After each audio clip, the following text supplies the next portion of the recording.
প্রিয় লিসেনার্স, আজকের এপিসোডের প্রথম ঘটনাটি যার থাকছে তিনি আপনাদের অপরিচিত কেউ নন। তার নাম মোহাম্মদ তাহমিদ, যার ঘটনাগুলো বেশ পরপর অনেকগুলো এপিসোডে আমরা প্রচার করেছি। তো নতুন বছরের প্রথম ঘটনাটি তাহমিদেই থাকছে, যার বাড়ি বাগেরহাট জেলার মোরেলগঞ্জ উপজেলার তেলিগাতি ইউনিয়নের তেলিগাতি গ্রামে। প্রথম ঘটনাটি তাহমিদের যে গ্রাম তেলিগাতি গ্রাম সেখানকারই। তো চলুন মূল ঘটনাতে চলে যাই। এই ঘটনাটি মূলত একটি সাঁকোকে কেন্দ্র করে, ভয়ঙ্কর এক সাঁকো।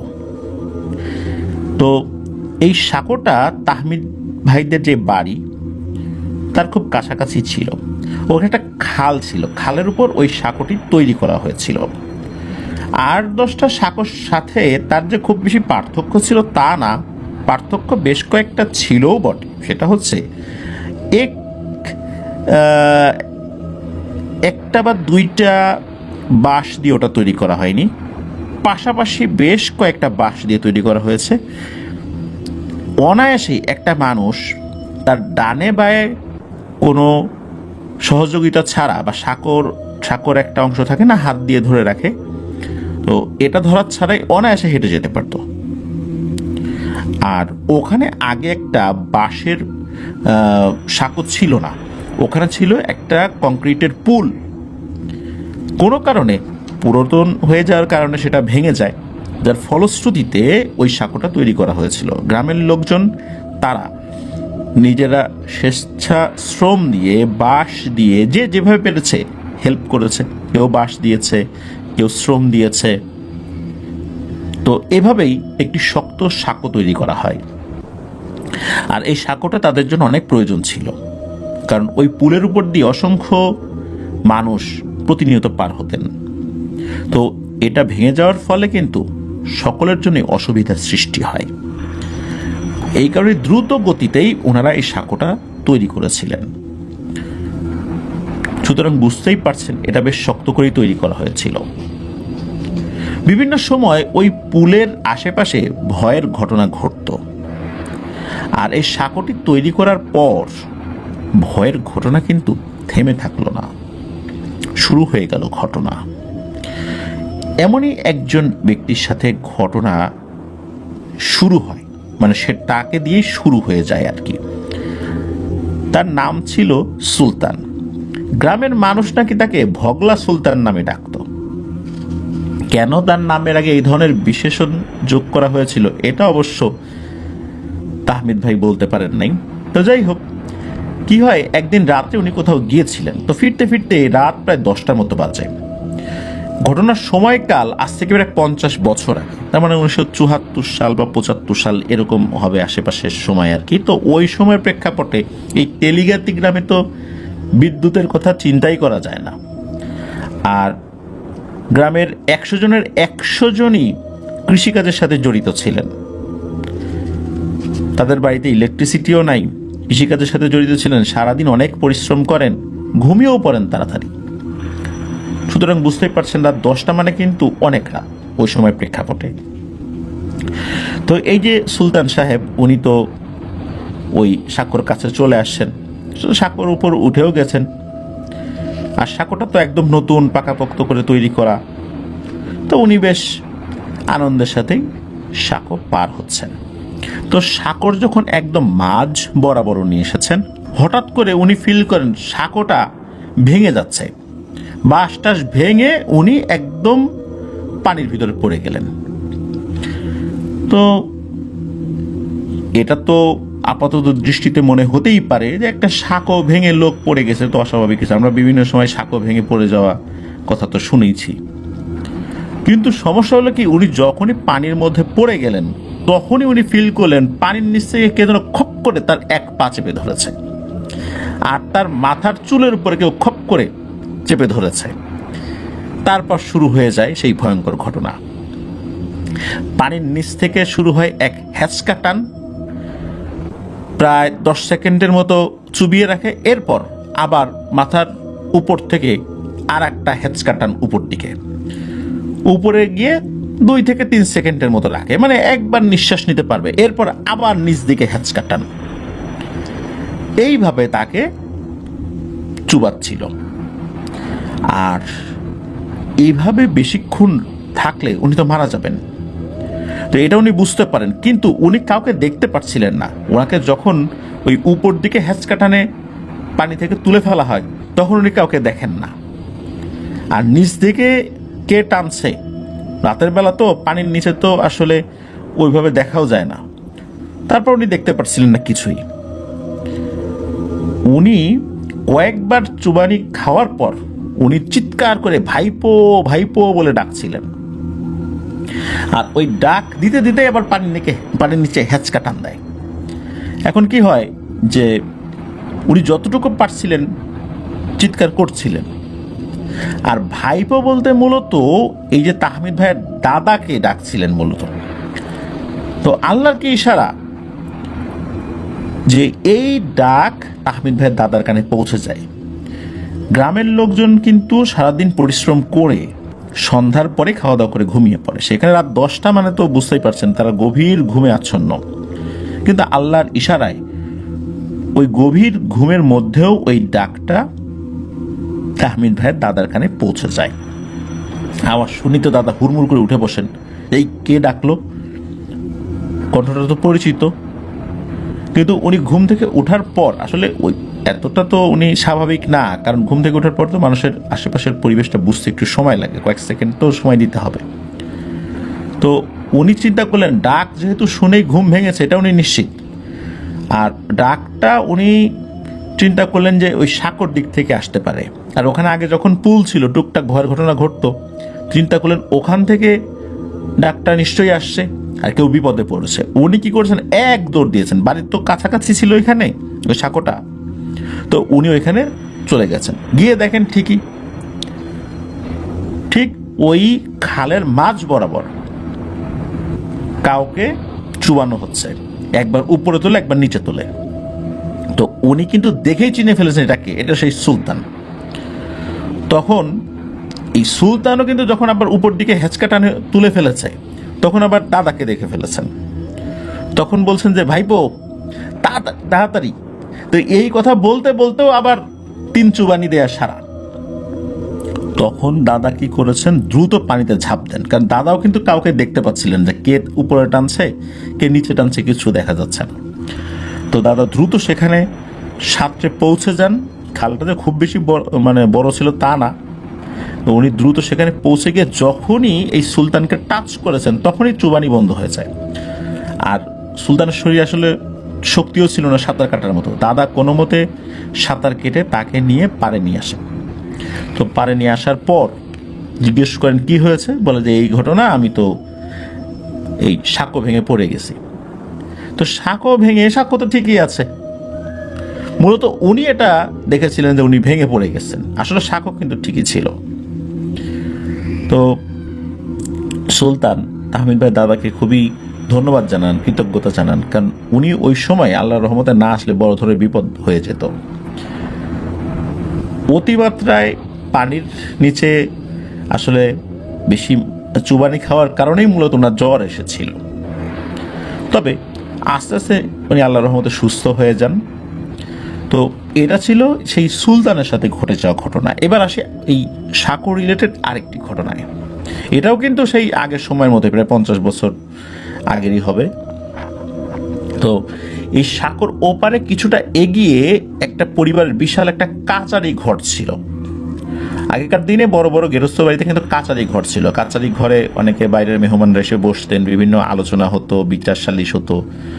তো ওই বাড়িতে বেশ লম্বা বড় একটা কাচারি ঘর ছিল।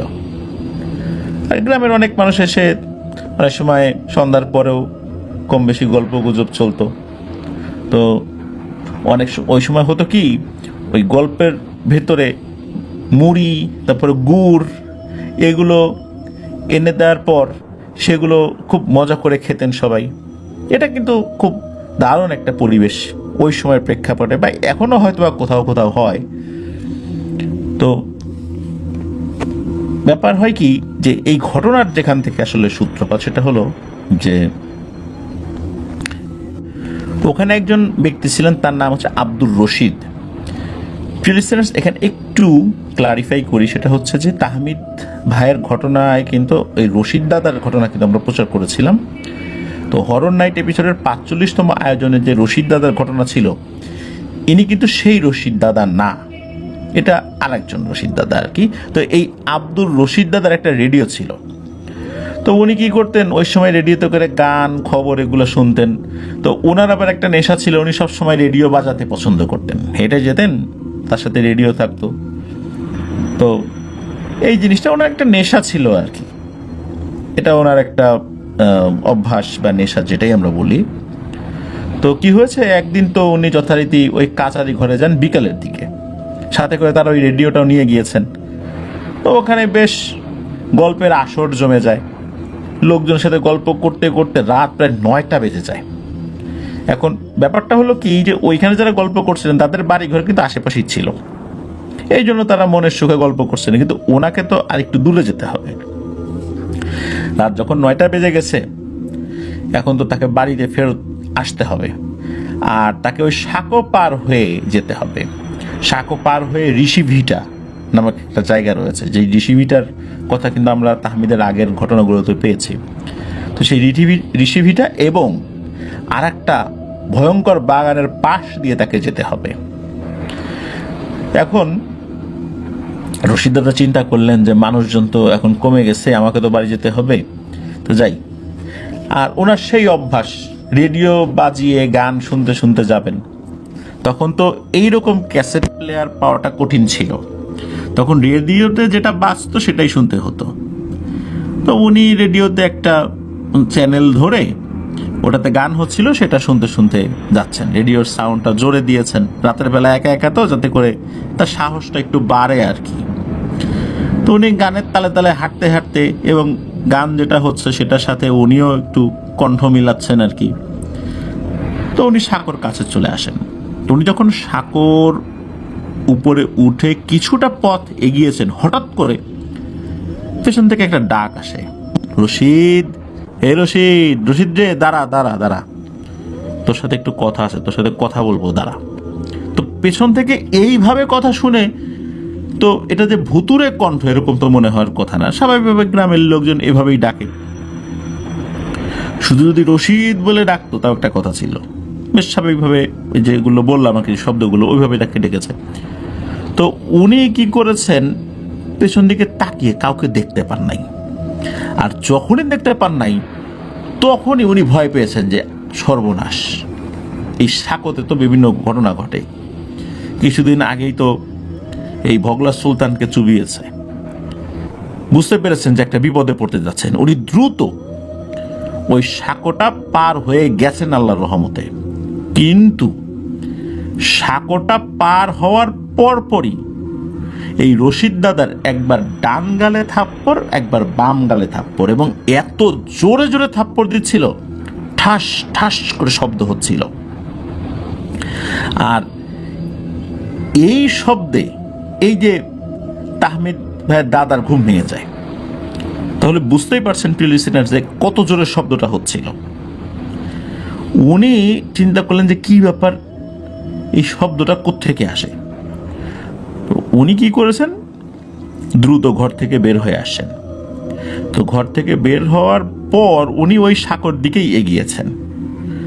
তো উনি একটা গোঙানির শব্দ শুনছিলেন বের হয়ে। উনি দ্রুত ওখানে যান, গিয়ে দেখেন এই যে আব্দুর রশিদ এই সাঁকোর গোড়ায় পড়ে আছে। তারপর তো দাদা তাকে টেনে উপরে তোলেন, তারপর বলেন এই কি হয়েছে তোর, এই অবস্থা কেন? তখন দাদা আরো একটা ব্যাপার খেয়াল করেন, যে মুখে এত জোরে জোরে থাপড় মেরেছে যে মুখের বিভিন্ন জায়গা থেকে ছাল চামড়া উঠে গেছে, এত জোরে থাপড় মেরেছে। আর শুধু যে থাপ্পড় মেরেছে তা না, শরীরের বিভিন্ন জায়গায় আঁচড়ের দাগ স্পষ্ট, এবং সেখান থেকে রক্তও গড়িয়ে পড়ছে। তো দাদা জিজ্ঞেস করলেন যে আচ্ছা, তোকে এই অশরীরটা আক্রমণ করলো কেন? সে তো প্রথমে বলতে চায় না। তখন বলে যে আমি তো ওই যে রেডিও শুনতে শুনতে আসছিলাম, হঠাৎ করে পিছনে ডাক শুনি। বলে রেডিও শুনতে শুনতে আসছিলি মানে?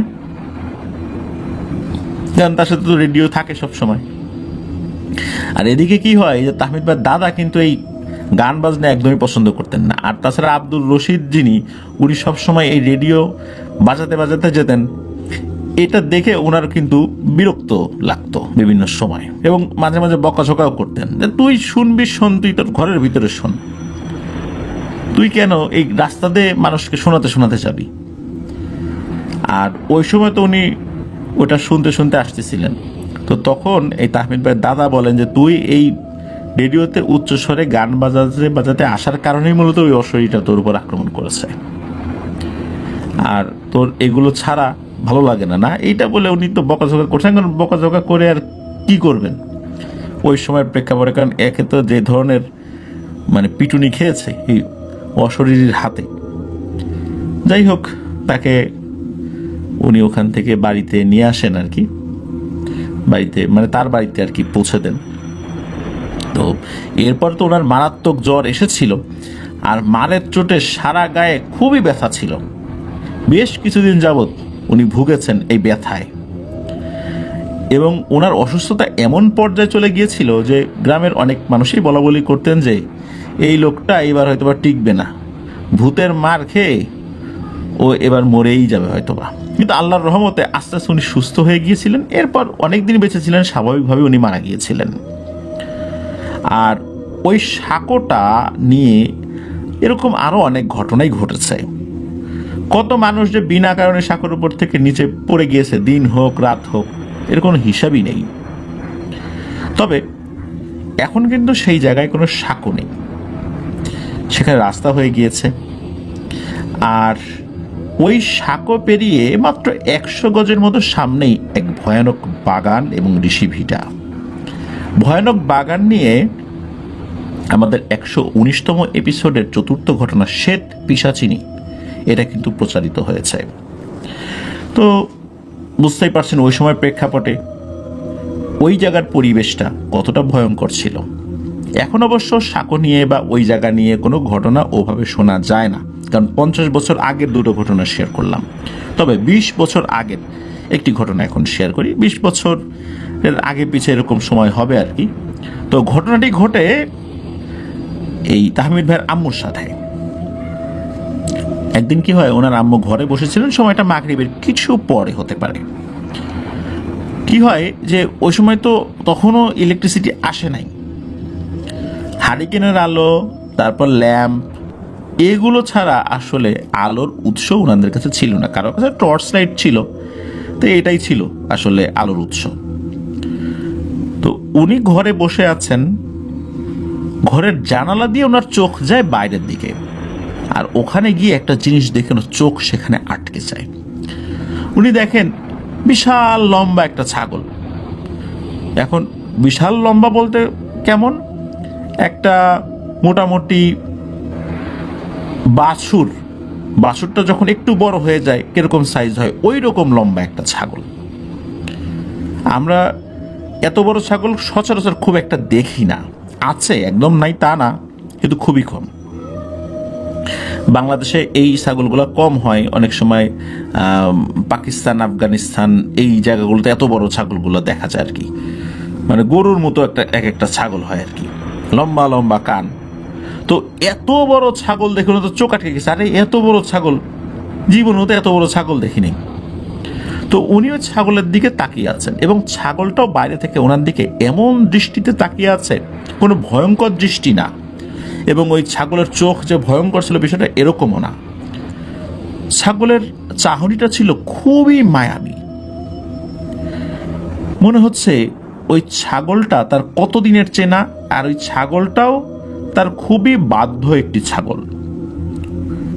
তো এইভাবে তাকিয়ে আছে, কতক্ষণ যে তাকিয়েছিলেন এটা উনিও বলতে পারেন না। কিন্তু হঠাৎ করেই কি হয় যে ওনার কাছে মনে হলো যে এই ছাগলটা কার, কোত্থেকে আসলো, গ্রামে তো মানে এরকম ছাগল নাই, যাই ওইটার কাছে গিয়ে দেখি তো, এমনভাবে আমার দিকে তাকিয়ে আছে। তো উনি যখনই ঘর থেকে বাইরে বের হয়েছেন 5 সেকেন্ডের মতো হবে, বা সর্বোচ্চ সময় যদি ধরিও 10 সেকেন্ডের বেশি হবে না, উনি বের হয়ে ওই ছাগলটা আর দেখতে পান না।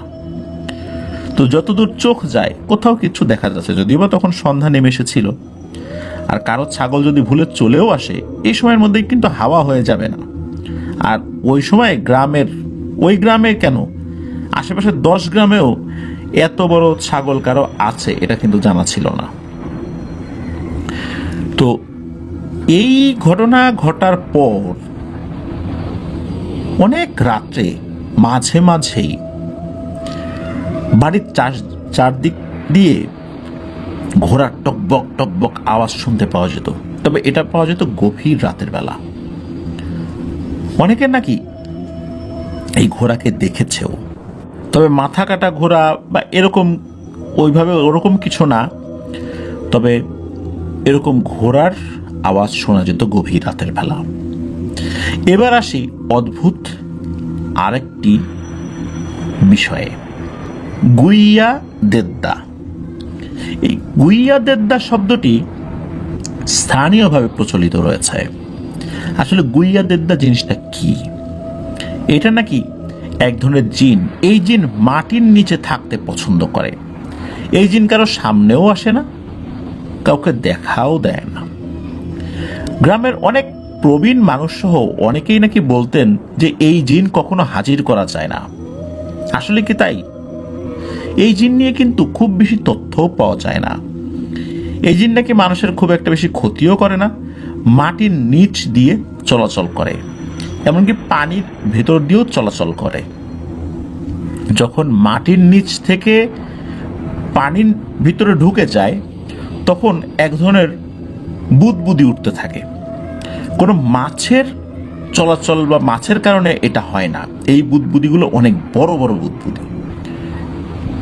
সাধারণত পানির নিচে যদি গ্যাস থাকে, এই গ্যাস যদি উপরের দিকে চলে আসে বড় বড় বুদবুদি হয়, ওই রকম বড় বড় বুদবুদি। তবে গুইয়া দেদ্দা এদের ব্যাপারটা নাকি ভিন্ন। অত বড় বড় বুদবুদিতেও যে ধরনের শব্দ হয়, কিন্তু গুইয়া দেদ্দার চলাচলে অনেক বেশি শব্দ হয় ওই বুদবুদির। শোনা যায় যে এই তাহমিদ ভাইদের বাড়ির পাশে এই গুইয়া দেদ্দা ছিল। এটা নিয়ে একটি লম্বা ঘটনাও রয়েছে, এটা উনি আমাদেরকে পরে জানাবেন বলে বলেছেন। আর এই গুইয়া দেদ্দা রিলেটেড ঘটনা আমি এর আগেও বলেছি। আজকে যখন আমি ঘটনা শেয়ার করছি তখন আমার খুব কাছের এক ভাই, ওনার নাম হচ্ছে শাওন, উনি কিন্তু বাংলাদেশের খুব নাম করা একজন মাইম আর্টিস্ট, মানে আমরা মুখাভিনয় বলি না, তো ওই অভিনয়টা উনি খুব ভালো জানেন। ঢাকা বিশ্ববিদ্যালয়ের স্টুডেন্ট এবং উনি বাংলাদেশ সহ বিশ্বের বিভিন্ন জায়গায় কিন্তু উনি মাইম আর্টটা পারফর্ম করেছেন। তো আমি যখন আজিমপুরে থাকতাম, আমার ওই বিল্ডিংয়েরই উপরে উনি থাকতেন। তো ওনার আম্মাও থাকতেন। আন্টির সাথে আমার খুবই ভালো সম্পর্ক। তো আপনাদের মনে আছে কি না যে আমাদের চ্যানেলের শুরুর দিকে বেশ কিছু ঘটনা আপলোড করেছিলাম। এর মধ্যে একটা ছিল যে একটা কুয়া রিলেটেড ঘটনা। এটা মাগুরা জেলার ঘটনা ছিল। ওই কুয়ার পানিটা খুব ঠান্ডা ছিল। পরবর্তীতে ওই কুয়া রিলেটেড একটা ভয়ঙ্কর ঘটনা ঘটে। তো উনি কি মনে করে হঠাৎ করে আজকে আমাকে ফোন করেছিলেন। উনি রাজবাড়িতে গিয়েছেন এক আত্মীয়ের বাসায়, যে কারণে আমাকে কল করেছিলেন। ওনার সাথে কথা বললাম। তো উনি কিন্তু অনেক ঘটনার সাক্ষী এবং ওনার সাথে ঘটে যাওয়া অধিকাংশ ঘটনাগুলোই আমি শেয়ার করেছি, ভূত.com-এ শেয়ার করেছি, আর আমাদের চ্যানেলে তো শেয়ার করেছি। উনি অনেক সাংঘাতিক জিনিস দেখেছিলেন, অনেক কিছু সাক্ষী উনি আমাকে অনেক আগে এই গুইয়া দেদ্দা রিলেটেড বিষয়টা বলেছিলেন। তবে ওনাদের এলাকায় এই বিষয়টা একটু অন্য শব্দে প্রচলিত। কোন শব্দটা আমি অবশ্যই এখন মনে করতে পারছি না। তবে মাটির নিচ দিয়ে চলাচল করে এরকম শব্দ উনি নিজেও শুনেছেন। সা করে চলে যেত এবং যখন চলে যেত আশেপাশে সব বাড়ির মানুষ টের পেত যে মাটির নিচ দিয়ে এই জিনিসটা চলাচল করছে। তাহলে বোঝাই যাচ্ছে মাটির নিচ দিয়ে চলাচলকারী জিনরাও রয়েছে। তবে গ্রামের মানুষ ওই জিনিসটাকে খুব যে বেশি একটা দেখেছে বিষয়টা এরকম নয়। তবে ওই আন্টি এই জিনিসটাকে একবার দেখেছিলেন, তবে আন্টির কোনো ক্ষতি করেনি। উনি এটা দেখে খুব ভয় পেয়েছিলেন, দ্রুত ওখান থেকে চলে আসছিলেন। আল্লাহর রহমতে ওনার কোনো ক্ষতি হয় নাই আর কি। সুতরাং এই বিষয়টাও স্পষ্ট যে ওরা মানুষের খুব বেশি ক্ষতি করে না এবং ওরা মানুষের সংস্পর্শ থেকে দূরেই থাকতে চায়, তবে এরা খুব শক্তিশালী হয়ে থাকে। তো আমরা তাহমিদের এই গুইয়া দেবদার ঘটনার জন্য অপেক্ষায় থাকলাম। ইনশাল্লাহ আশা করছি দ্রুতই পেয়ে যাব। ধন্যবাদ তাহমিদকে চমৎকার কয়েকটি ঘটনা শেয়ার করার জন্য। প্রিয় লিসেনার্স, চলুন আমরা চলে যাব আমাদের এবারের এপিসোডের পরবর্তী আরও একটি নতুন ঘটনায়।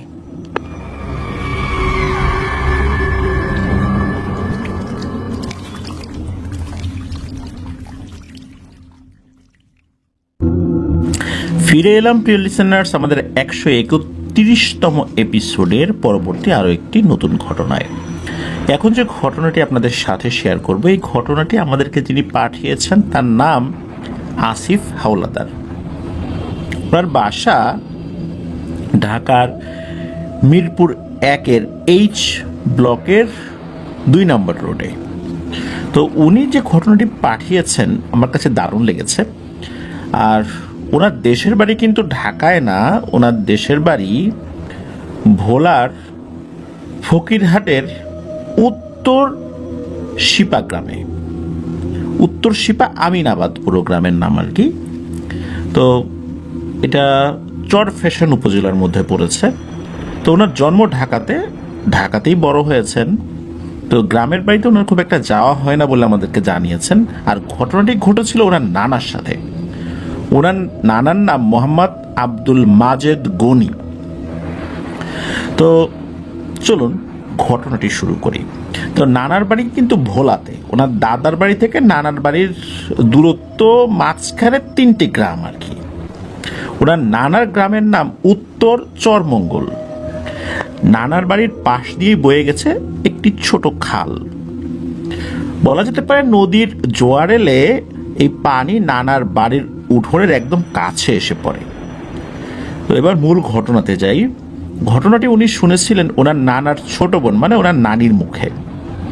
তো ঘটনাটি বলার আগে একটি ছোট্ট রহস্যময় ব্যাপার প্রথমে উপস্থাপন করতে চাই। 2005 সালে উনি ওনার নানার ছোট বোন মানে ওই নানির বাড়িতে বেড়াতে গিয়েছেন ওনার মায়ের সাথে। তো উনি প্রথম ওই বাড়িতে বেড়াতে গিয়েছেন, কারণ হচ্ছে ওনার মামার বিয়ে ছিল এই জন্য। আর ওই নানির একটি ছেলে মানে ওই মামা আর কি। তো ওনারা তো সপরিবারে নানির বাড়িতে গিয়েছেন। তো রাতে খাবারের পর যখন ঘুমাতে গিয়েছেন তখন নানি বলছেন যে রাতে কিন্তু একা বাইরে যাবি না, যদি যাওয়ার প্রয়োজন হয় তাহলে তোর মামাকে ডাক দিস। তো উনি বলছেন ঠিক আছে, এটা বলে শুয়ে পড়েছেন। তো সকালে উঠে ফ্রেশ হয়ে নাস্তা টাস্তা করেছেন। কিছুক্ষণ পরে মামা বলছেন যে আসিফ চল বাজারে যাই। তো উনি বললেন আচ্ছা ঠিক আছে। তখন মামাকে বলছেন যে আমি একটু আমার নতুন জামাটা পরে আসি।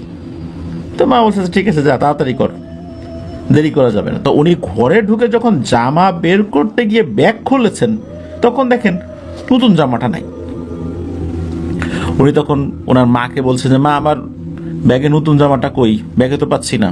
তখন তার মা বলছেন ভালো করে খুঁজে দেখ, ব্যাগেই আছে। তো উনি বলছেন না ব্যাগে নাই, আমি ভালো করে দেখছি। তখন নানি এসে বলছে আচ্ছা থাক না, না পেলে সমস্যা নাই, অন্য আর একটা বাজার থেকে তোর মামা কিনে দিবে না, তুই যা যা আছে সেটাই পরে যা। তো এই কথা শুনে আসিফ ভাইয়ের মা যেন একদম চুপ হয়ে নানির মুখের দিকে তাকিয়ে রইল। মনে হচ্ছে কিছু একটা আভাস পাচ্ছেন।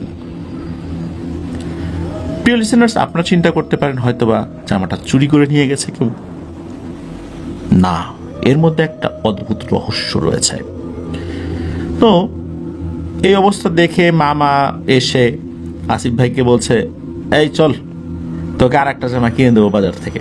মনে হচ্ছে সবাই কিছু একটা লুকাচ্ছে ওনাকে। তো তাকে একটা নতুন জামা কিনেও দেয়, কিন্তু ওনার মনের মধ্যে কিন্তু খুঁতখুঁতি গেল না আমার নতুন জামা কোথায় গেল। ওই জামাটা তার প্রিয় ছিল। তখন এই ব্যাপারটা আসলে কেউ বলতে চাচ্ছিলেন না। আসিফ ভাইয়ের মা বারবার বলছিলেন তুই হয়তো মনের ভুলে আনিসনি, এটা বলে উনি অন্য ঘরে চলে যান। কিন্তু উনি তো খুব ভালোভাবেই মনে করতে পারেন যে ওই ব্যাগটা উনি ব্যাগের মধ্যে ওই জামাটা নিয়ে এসেছেন। রাতে ঘুমানোর সময় এই আসিফ ভাই তার নানিকে বলছে, নানি তোমরা কিছু একটা আমার কাছ থেকে লুকাচ্ছ, বলো কে নিছে আমার জামা। নানি বলছে, আরে না রে ভাই, তেমন কিছু না, ঘুমাতো। তো যখন উনি খুব ভালো করে ধরেছেন তখন আচ্ছা ঠিক আছে, যা সকালবেলা বলবো, কারণ পরের দিন তো বিয়ে ছিল, সবাই ব্যস্ত থাকবে। যাই হোক, বিয়ে টিয়ে শেষ, ব্যস্ততাও কমে গেছে। এরপরে এই আসিফ ভাই ওনার নানিকে বলছেন, নানি আমার জামার ঘটনা কিন্তু বলো নাই, এখন কিন্তু আর না বলে থাকতে পারবে না, জামা কি হয়েছে সেটা বলো। তখন নানি একটা ব্যাপার বলেন, সেটা হলো উনি বলেন যে এই ঘরে নতুন কোনো জামা কাপড় রাখা যায় না, যদি কোনো ট্রাঙ্ক বা একদম সিন্দুকের মধ্যেও খুব ভালোভাবে তালা লাগিয়ে রাখা হয়, তারপরও ওই জামা কাপড় আর পাওয়া যায় না। কিন্তু এই জামা কাপড় হারানোর কয়েক মাস পর সেই জামা কাপড় খাল বা পাশের কোনো পুকুরের মাঝখান থেকে ভেসে ওঠে, আর এটা বহুদিন ধরে এমনই হয়ে আসছে। তা আসিফ ভাই বললেন যে এটা কিভাবে সম্ভব? তো নানি বলেন, হ্যাঁ এটাই সত্যি। তো এরপরে নানি বলেন যে এইটা নিয়ে একটা ঘটনা রয়েছে, মানে হচ্ছে আসিফ ভাইয়ের যিনি নানা, তার সাথে একটি ঘটনা ছিল, অদ্ভুত এক ঘটনা, যার প্রেক্ষাপটে এই সমস্যাটা শুরু হয়েছিল, যেটা চলমান রয়েছে। তো ওনার নানির মুখ থেকে ঘটনাটি উনি শুনতে পান। মূলত এই রহস্যময় ব্যাপারটার পরেই ওই ঘটনাটি উনি জানতে পারেন, সেটা এখন আমরা শুরু করছি প্রিয় লিসেনার্স। ওই ঘটনাটি যখন শুরু হয় তখন নানার বয়স 16-17 বছর এরকম হবে, বা এর আশেপাশে বয়স হবে আর কি। সময়টা আনুমানিক 1952 সালের আশেপাশে হবে। তো গ্রামের মানুষরা তারা যখন কৃষিকাজ করতেন, যখন তাদের এই কৃষি ফসলটা তোলার উপক্রম হতো বা পেকে যেত, তখন চুরি হবার ভয়ে রাতের বেলা কিন্তু ফসল পাহারা তারা দিতেন। আর ওনার নানা ছিলেন খুবই দরিদ্র পরিবারের, এই কৃষি জমির এই ফসলের উপরই তারা নির্ভরশীল ছিলেন। নানার বাবা অবশ্য তখন জীবিত ছিলেন না, তাই নানাকে ছোটবেলাতেই এই পরিবারের হাল ধরতে হয়, ওই অল্প বয়সেই তাকে কৃষিকাজ করে সংসারটা চালাতে হতো। তেমনই একদিন নানার পরিচিত একজন লোক নানাকে বলল যে, আব্দুল মাজেদ, আমার জমির ধানগুলো তো পেকে গেছে, এখন এগুলো তো রাতে চুরি হয়ে যদি যায় তাহলে আমি একদম পথে বসে যাবো রে ভাই, তো তুই যদি রাতের বেলা আমার এটা একটু পাহারা দিতে খুব ভালো হইতো, তার বিনিময়ে আমি তোকে কিছু ধান আর টাকাও দিব। নানা 7-5 না ভেবে কিন্তু রাজি হয়ে যান, কারণ ওই সময় নানার টাকার খুব প্রয়োজন ছিল, আর কিছু ধানেরও প্রয়োজন ছিল। এখন ছোট ছোট দুটি বোন তার, আর তার বাবা মারা গেছে। তো এই 4 জনকে নিয়ে, মানে উনি সহ 4 জনকে নিয়ে এই পরিবারের, ওনার নিজেরও তো ক্ষুধা আছে, তারও তো পেট আছে, তাকে তো খেতে হবে। তো বাড়িতে 3 জন সদস্য তিনি ছাড়া এই মোট 4 জনের পরিবারের আসলে চালানোটা এরকম 16-17 বছর বয়সে একটা কিশোরের পক্ষে কতটা কঠিন, এজন্য উনি রাজি হয়ে যান। তাই তার মার কাছ থেকে অনুমতি নিয়ে ওই দিন রাত থেকেই ফসল পাহারা দিতে উনি চলে যান। ফসলের জমি ছিল নানার বাড়ির পাশে, আমরা যে খালের কথা বললাম সেই খালের ওই পারে, আর নানার বাড়িটা হচ্ছে খালের এ পারে, আর জমিটা ওই পারে উল্টো পাশে, মানে খাল পার হয়ে ওই জমিতে যেতে হবে। তো নানা রাতে খাওয়ার পর চলে যান ফসল পাহারা দিতে। ফসলের মাঝামাঝি একটি জায়গায় একটি টং ঘর বানানো ছিল বিশ্রাম নেওয়ার জন্য। তো প্রথম কয়েকটা দিন বেশ ভালোই কাটে, কোনো সমস্যা নাই, একদম স্বাভাবিক। ফসলও চুরি হয় না, কোনো ভয়ঙ্কর ঘটনাও ঘটে না, আর উনি তেমন কোনো কিছু দেখেনও নাই ওইখানে, না মানুষ, না চোর, না শেয়াল কুকুর, না জিন ভূত, কিছুই দেখেননি। তো এমনই করে কেটে যায় 4টা দিন। 4 দিনের পরের দিন, মানে 5ম দিন রাতে ফসল পাহারা দেওয়ার সময় তার একটু ঘুম ঘুম ভাব আসে। অন্যদিন কিন্তু উনি ঘুমান নাই, জেগেছিলেন। তো মাঝরাতে একটু ঘুমানোর জন্য টং ঘরে গিয়েছেন, ঘুমিয়েও পড়েন। ঘুমানোর কিছুক্ষণ পর তিনি একটা আওয়াজ শুনতে পান। আওয়াজটা ছিল এমন যে কেউ তার নাম ধরে ডাকছেন এবং বলছেন, হ্যাঁ রে মাজেদ, ঘুমিয়ে পড়লি নাকি? এই মাজেদ, ওঠ ওঠ। নানা তখন চোখ খুলে তাকিয়ে দেখেন তার মাথার পাশে একটি ছেলে বসে আছে। ছেলেটি দেখতে পুরোপুরি কালো, তবে চেহারার ভয়ঙ্কর টানা, মানুষের বাচ্চার মতোই আর কি। তো ছেলেটি হাত দিয়ে নানার মাথায় খুব আলতো করে বুলাচ্ছে আর বলছে, মাজেদ ওঠ ওঠ। তো নানা দেখতে পান ছেলেটির শরীর দিয়ে পানি পড়ছে, মনে হচ্ছে এই মাত্র গোসল করে সে এখানে উঠেছে। তো হঠাৎ করে এইরকম একটা জিনিস দেখে উনি তো চিৎকার দিয়ে উঠে দেন দৌড় দিয়ে উনি খালে দেন লাফ, সাঁতার কেটে উনি বাড়িতে চলে যান। যেহেতু খালের ওই পাশেই ছিল তার বাড়ি, তাড়াতাড়ি চলে গিয়েছেন। তো বাড়িতে গিয়ে নানার মাকে ডাক দিয়েছেন। নানার মা বলেন, কি রে এত রাত্রে তুই পাহারা দিতে যাস নাই? তো বলছেন, হ্যাঁ গেছিলাম তো তেমন কিছু না, শরীরটা ভালো লাগছে না তাই চলে এলাম। তো নানার মা বলছে, তাহলে তোর শরীর ভেজা কেন? তখন নানার কোনো কথা না বলে উনি ঘরের মধ্যে চলে গেছেন, শরীরটা মুছে উনি শুয়ে পড়েছেন। তো পরের দিন রাতের বেলা আবার তিনি ফসল পাহারা দিতে গিয়েছেন। তো ওই দিন আর উনি ঘুমান নাই, তিনি সেই টং ঘরের মধ্যে বসে আছেন কিন্তু ঘুমান নাই। হঠাৎ করে দেখেন খাল থেকে আস্তে আস্তে কেউ একজন উঠে আসছে তার দিকে, আর ওইটা আস্তে আস্তে নানার দিকেই আসছে। তো উনি দেখেন এটা তো একটা বাচ্চা ছেলে, আর এটা তো সেই ছেলে গতকালকে যাকে উনি দেখেছিলেন, গতকালকে রাতে সেই ছেলেটা। তো কাছে এসে ওই নানাকে বলে, হ্যাঁ রে আব্দুল মাজেদ, আমি তোর সাথে কিছু কথা বলতে চাই, তুই ভয় পাস না, দৌড় দিস না, তোর ভয়ের কোনো কারণ নাই, আমি ক্ষতিকর কিছু না। তো নানা এবার একটু সাহস নিয়ে বলছেন যে, আচ্ছা আপনি কে, আমার সাথে আপনার কি কথা? আমি তো অতি সাধারণ একজন মানুষ, পেটের দায়ে এখানে পাহারা দিতে আসছি, আমি কি আপনার কোনো ক্ষতি টতি করে ফেললাম? তাহলে আমাকে ক্ষমা করবেন। তখন সেটি বলে, আরে না ওসব কিছু না, আমি এই খালেই থাকি, তোকে আমি অনেকদিন ধরে দেখি, তোর তো অনেক অভাব, এই অল্প বয়সে তোর উপর যেই চাপটা পড়েছে আসলে সেটা খুব কষ্টকর, এটা আমি বুঝতে পারছি। আমি তোকে কিছু শেখাতে চাই, যদিও বা আমার আর একটা ভাই আছে, সেই বিষয়ে সম্মতি দিচ্ছে না, তারপরও আমি আল্লাহর সন্তুষ্টির জন্য আমি তোকে কিছু শেখাতে চাই। তবে মনে রাখিস, তুই এই বিষয়টা কাউকে কিন্তু বলতে পারবি না, আর আল্লাহর রহমতে তোর অভাব ইনশাল্লাহ দূর হবে। আর মনে রাখিস, কাউকে কিন্তু কিছু বলবি না, এটা কথা দে।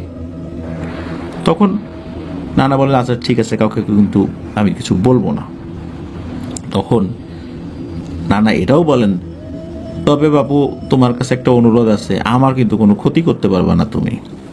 তখন ওই অভাবটি বলে, ঠিক আছে যা, আমি তোকে কথা দিলাম আমি তোর কোনো ক্ষতি করব না, কিন্তু মনে রাখিস তুই যদি কাউকে কিছু বলিস তাহলে আমার ক্ষতি হবে, তোরও হবে, আমি ক্ষতি না করলেও তোর ক্ষতি হবে, এটাই শুধু মাথায় রাখিস। এমনিতে আমি তোর কোনো ক্ষতি করব না, তুই যদি কাউকে বলেও ফেলিস আমার দ্বারা তোর কোনো ক্ষতি হবে না, কিন্তু ক্ষতি তোর হবে, কিন্তু আমার দ্বারা হবে না।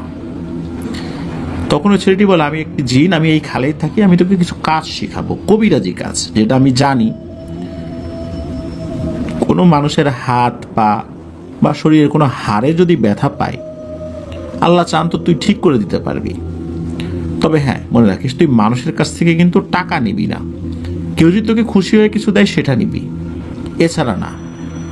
তবে এটা তুই একদিনে শিখতে পারবি না, আমি আজকে কালকে পরশু এই 3 দিন আসবো, তোকে কিছু শেখানোর চেষ্টা করব। তখন নানা বলেন, আচ্ছা ঠিক আছে, আমাকে শেখান, আমি শিখবো। এরপর থেকে রাতের বেলা 3 দিন ওই অবয়বটা এসে নানাকে কিছু কিছু জিনিস শেখায় দেয় আর কি, নানাও শিখে যান। এরপর থেকে নানা বিভিন্ন সময় কবিরাজি কাজগুলো করতেন, এতে অনেক লোক আল্লাহর অশেষ রহমতে ভালো হয়েছেন। তো নানার এরকম কাজকর্ম দেখে গ্রামের সবাই অবাক হয়ে যান। নানাকে সবাই বলে যে, আরে মাজেদ, তুই এরকম কবিরাজি শিখলি কিভাবে? নানান লোকের নানান কথার কারণে নানার মা একদিন নানাকে বলে, এই মাজেদ বলতো তুই এগুলো শিখলি কিভাবে? তো নানা তার মাকে বলে, আরে ও কিছু না, এমনিতেই শিখছি আর কি, আমি এমনিতেই পারি। কিন্তু নানার মা তো নাছর বান্দা, কারণ প্রতিনিয়ত বিভিন্ন লোক এসে, পাড়ার মহিলারা এসে তাকে বলতে হয় তোমার ছেলেটা কিভাবে শিখলো, তো উনি তো কিছু বলতে পারেন না। তো যখন নানা এটা এড়িয়ে যাচ্ছিলেন, তখন নানার মা তো কেঁদে ফেলে যে আমি মা, আমাকে বলবি না তুই। এখন মায়ের কান্না দেখে তার মাকে বলে, আচ্ছা ঠিক আছে মা, আমাকে তো বারণ করছে, তাও তুমি যেহেতু মা, মনে হয় কিছু হবে না, তোমাকে বলি। এরপর তার মাকে সব কিছু খুলে বলেন। তার মাও কিন্তু এই কথাটা কাউকে বলেন নাই। তো এই কবিরাজি করে নানার নাম চারদিকে ছড়িয়ে পড়ে, তাদের আর্থিক অবস্থা আল্লাহর রহমতে অনেক উন্নতি হয়, ভালোই যাচ্ছিল দিন। একদিন রাতে নানা ঘুমের মধ্যে একটা স্বপ্ন দেখেন। তো নানাকে ওই স্বপ্নের মধ্যে ওই যে ছেলেটা, যেই অবয়বটা আসছিল, সেটা বলে যে আব্দুল মাজেদ রে, তোকে তো আমি অনেকবার করে মানা করলাম, তাও তুই তোর মাকে বলে দিলি, আমার সাথে ওয়াদা করে সে ওয়াদা রাখলি না। তুই বলার পরেও কিন্তু আমি তোর কোনো ক্ষতি করি না, আমি কিন্তু আমার ওয়াদা রাখছি, কিন্তু আমি তো বলছিলাম তোর তো ক্ষতি হবে রে। তোর এই অভাব দেখে আমি কাজগুলো শিখাই দিলাম আল্লাহর সন্তুষ্টির জন্য, আর তুই আমারই ক্ষতি করে ফেললি। তোর তো ক্ষতি হবে সেটা তুই জানিস, তুই জানতি, তারপরে এই কাজটা তুই কেন করলি? তখন নানা বলে যে আমার তো ভুল হয়ে গেছে, আপনি আমাকে মাফ করে দেন। তখন ওই জিনটা বলে যে আমি তোরে মাফ করে দিছি, যেহেতু আগে থেকে ওয়াদা করছি, আমি তোর কোনো ক্ষতি করবো না, কিন্তু আগে বলছিলাম আমার একটা ভাই আছে, তোকে এই জিনিসটা শেখাই, ও কিন্তু সম্মতি দেয়নি, তারপর আমি তোকে শেখাই, কারণ তুই ভালো মানুষ, তোর অভাবটা যেন দূর হয়, আমি সেই চেষ্টা করছি। কিন্তু ও অনেক জেদি, ওর দ্বারা তোর ক্ষতি হবে, ওকে আমিও বুঝাইতে পারবো না। এই বলে স্বপ্নের মধ্যেই ওই জিনটা চলে যায়। তো এরপরে টানা কয়েকদিন কোনো সমস্যা হয়নি, সব কিছু স্বাভাবিক। তো বেশ কয়েকদিন পর নানা রাতে যখন ঘুমিয়েছিলেন, তখন দেখেন একটি বড় কালো অবয়ব, এটা এসেছে, চেহারা বোঝা যাচ্ছে না, মুখে ঘোমটার মতো কিছু একটা দেয়া, হয়তোবা এরকম উনি হয়তোবা দেখেছেন। তো নানাকে বলছেন যে হ্যাঁ আব্দুল মাজেদ, তোর নারকেল গাছে 2টা ডাব আছে, আমাকে একটা দিবি? তখন নানা বলে আমি কোনো ডাব টাব দিতে পারবো না, যাও ভাগো। তো এরকম স্বপ্ন নানা টানা 12 দিন দেখেছিলেন। তিনি আসলে বুঝতে পারতেন না এই ধরনের স্বপ্ন উনি কেন দেখছেন। 12 দিন পর 13 দিনের দিন রাতের বেলা নানা যখন ঘুমিয়েছেন, নানাকে আবার সেই অবয়বটি এসে বলে, মাঝে দে না একটা ডাব, আমি খাবো। তখন নানা বলে, আচ্ছা ঠিক আছে যাও খাও, একটাই খাবা কিন্তু। এটা বলার সাথে সাথে নানার ঘুম ভেঙে যায় প্রচন্ড একটা শব্দে। মূলত এই শব্দটি ছিল ওনারই আপন ছোট বোনের চিৎকার। ঘুমের মধ্যে মেয়েটি চিৎকার করে ওঠে। তো মেয়েটি চিৎকার দিয়ে উঠে বলে যে কে যেন আমাকে নিয়ে যেতে চায়।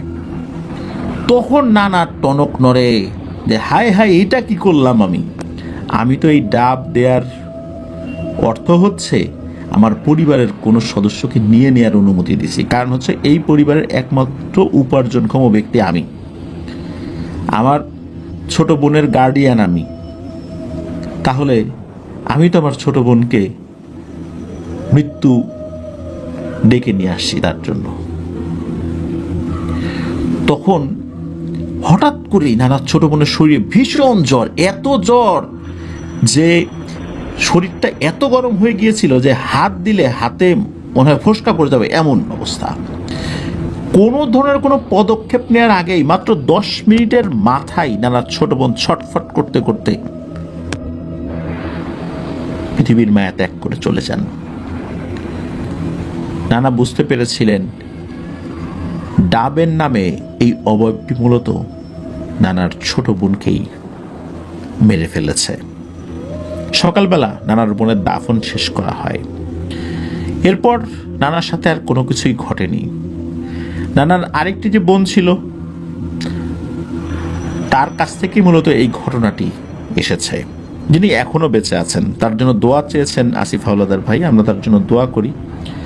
আর একটা বিষয় হচ্ছে, নানা 1996 সালে একটি সড়ক দুর্ঘটনায় পৃথিবীর মায়া ত্যাগ করে চলে গিয়েছিলেন। ইন্না লিল্লাহি ওয়া ইন্না ইলাইহি রাজিউন। আল্লাহ তাআলা তার ভুল ত্রুটি ক্ষমা করুন। প্রিয় লিসেনার্স, এই যে ব্যাপারটা, এরপর থেকেই মূলত এই রহস্যময় ঘটনাটি ঘটা শুরু হয়। তো আসলেই এর সাথে নতুন পোশাক হারিয়ে যাওয়া, সেই পোশাক কয়েক মাস পর পুকুরের ভেতর থেকে বা ডোবার ভেতর থেকে, খালের ভেতর থেকে ভেসে ওঠার কারণ কি, কেনই বা এটা চলছে, এটা এক রহস্য, এক অমীমাংসিত রহস্যই বলতে পারি, কারণ এটা আমাদের সামনে উন্মোচিত নয়। হ্যাঁ, এটার প্রেক্ষাপট ওটা হচ্ছে, কিন্তু শুধু নতুন পোশাক নিয়ে যাওয়ার কারণটা কি, এটা আমরা বলতে পারছি না। এটি ছিল ঘটনা। আসিফ হাওলাদার ভাইকে ধন্যবাদ জানাচ্ছি এমন একটি ঘটনা আমাদের সাথে শেয়ার করার জন্য। আশা করি ঘটনাটি লিসেনারদের কাছেও ভালো লেগেছে। আসিফ হাওলাদার ভাইয়ের কাছে আরও অনেক ঘটনার প্রত্যাশায় রইলাম। প্রিয় লিসেনার্স, চলুন আমরা চলে যাব আমাদের এবার এপিসোডের পরবর্তী আরও একটি নতুন ঘটনায়। ফিরে এলাম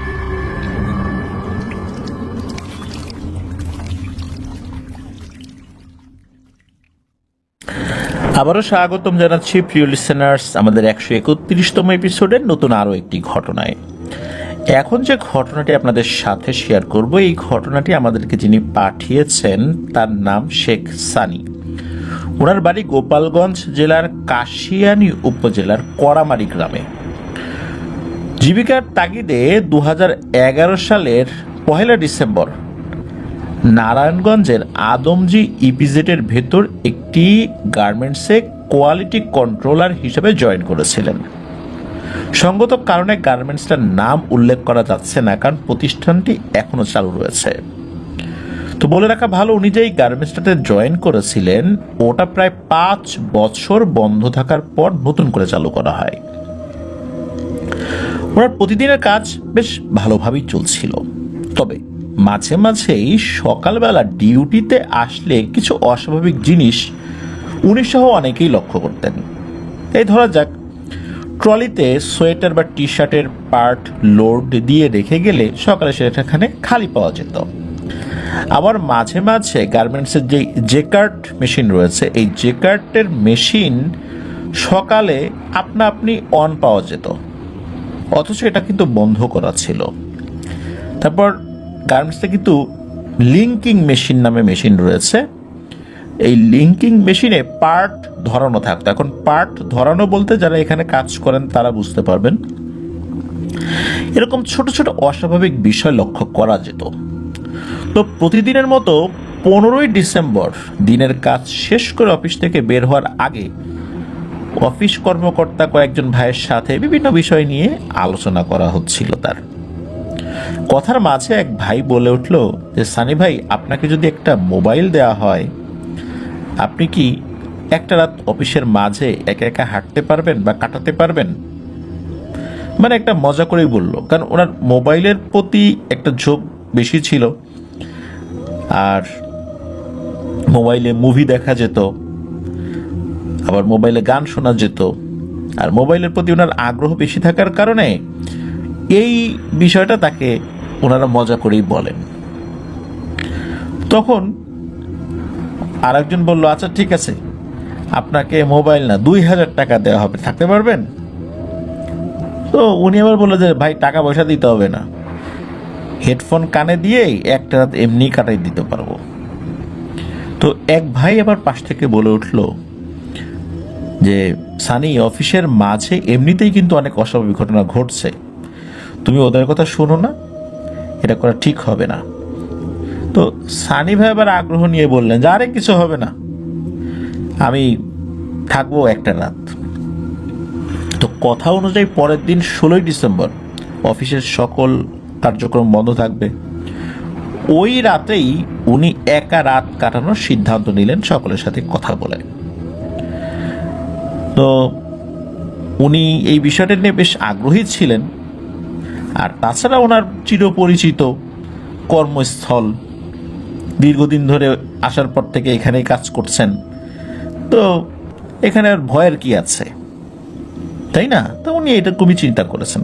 তো ওই দিন কি হয়, ওই দিন আনুমানিক সন্ধ্যা 7টার দিকে উনি এবং ওনার 2 অফিস সহকারী অফিসের গেটে আসছেন, এসে দেখেন যে ওনাদের অফিসের গেটে 2জন সিকিউরিটি গার্ডের ডিউটি পড়েছে, যারা ওনাদের পূর্ব পরিচিত। একজনের নাম বশির আর একজনের নাম নিশাত। এর মধ্যে বশির, যিনি, তার বয়স বেশি, এই জন্য তাকে বশির চাচা বলে সম্বোধন করতেন, আর নিশাতকে নিশাত ভাই বলে সম্বোধন করতেন। তো 15 তারিখে অফিস থেকে বের হওয়ার পর উনি আবার 16 তারিখে রাত্রে থাকবেন এখানে, এই বিষয়টা সম্পর্কে তাদের সাথে একটু হালকা আলোচনা করেছিলেন। তো ওনারা তাকে নিষেধ করলেন যে না ভাই, এই কাজটা করা ঠিক হবে না, তোমার যাওয়াটা ঠিক হবে না এখানে। ওনারা বললেন যে যদি তোমার কোনো ক্ষয়ক্ষতি হয় এটা দায়ভার কে নেবে, আর ক্ষয়ক্ষতি হলেও তুমি এই বিষয়টা যদি কাউকে জানাও তোমার চাকরিও থাকবে না, অনেক ধরনের সমস্যাই হবে। কি দরকার অহেতুক এসব ঝামেলা বাড়ানোর? আর অফিসের সিনিয়র কেউ যদি জানে তাহলে তো আমাদেরও চাকরি যাবে। তখন এই সানি ভাই বললেন যে না না, কেউ জানবে না, ইনশাল্লাহ আমারও কোনো প্রবলেম হবে না। যাই হোক, ওই 2জন তো যারা ওনার সাথে ছিলেন, 2জন আর কি, 2জন অফিস সহকারী, তারা তো ওনাকে বিদায় দিয়ে চলে গেলেন। তো বলে রাখা ভালো, গেট দিয়ে ঢোকার পর সামনে একটা ফিল্ড রয়েছে, বেশ লম্বা চওড়া একটা জায়গা। তো ওখানে দাঁড়ালে অফিসের ভেতরের কোনো কিছুই টের পাওয়া যায় না। তো উনি যখন অফিসের মধ্যে ঢুকেছেন তখন ঘড়িতে উনি টাইম দেখেন রাত 8টা কি 8:15 মতো বাজে। তো সারা রাত যেহেতু থাকবেন ওখানে, তাই বাসা থেকে ফোনে ফুল চার্জ করে নিয়ে এসেছিলেন, আর কয়েকটা মুভি ডাউনলোড দিয়ে নিয়ে এসেছিলেন। ওই সময় কিন্তু এরকম স্মার্টফোন এতটা অ্যাভেলেবল ছিল না, তবে যে ফোনগুলো ছিল ওটাতে কিন্তু ওই মুভি দেখা যেত আর কি। তো উনি ভেবেছেন সারা রাতটা না ঘুমায় পার করবেন। তো ব্যাগের ভেতর রাতের বেলা যেই খাবারটা উনি খাবেন সেই খাবার নিয়ে আসেন, এবং হালকা কিছু নাস্তাও নিয়ে এসেছিলেন। তো অফিসের হালকা একটু বিবরণ দেওয়া জরুরি। ওই অফিসের নিচের ফ্লোরে প্রথম যেটা আর কি, প্রথম জেকার্ট, তারপর লিঙ্কিং শেষে ফিনিশিং সেকশন, তারপর দোতলায় উঠে বাম দিকে অফিসের মসজিদ, যেখানে সবাই নামাজ আদায় করে, আবার ডান দিকেও জেকার্ট। তো উনি থাকবেন ফিনিশিং সেকশনের ভেতরে। তো রাত 11টার দিকে উনি রাতের খাবার শেষ করেছেন, ফোনটা কানে দিয়ে গান শুনছেন। তো ঘড়ির দিকে তাকিয়ে একটা সময় দেখলেন যে রাত 12টার বেশি বেজে গেছে তখন, মানে 1 ঘন্টার বেশি সময় ধরে উনি গানটা শুনেছেন আর কি। তো সবকিছু ঠিকঠাক, সবকিছু স্বাভাবিকই মনে হচ্ছে, কোনো অস্বাভাবিকতা নাই। তো উনি চিন্তা করলেন যাই উপর দিকে একটু ঘুরে আসি।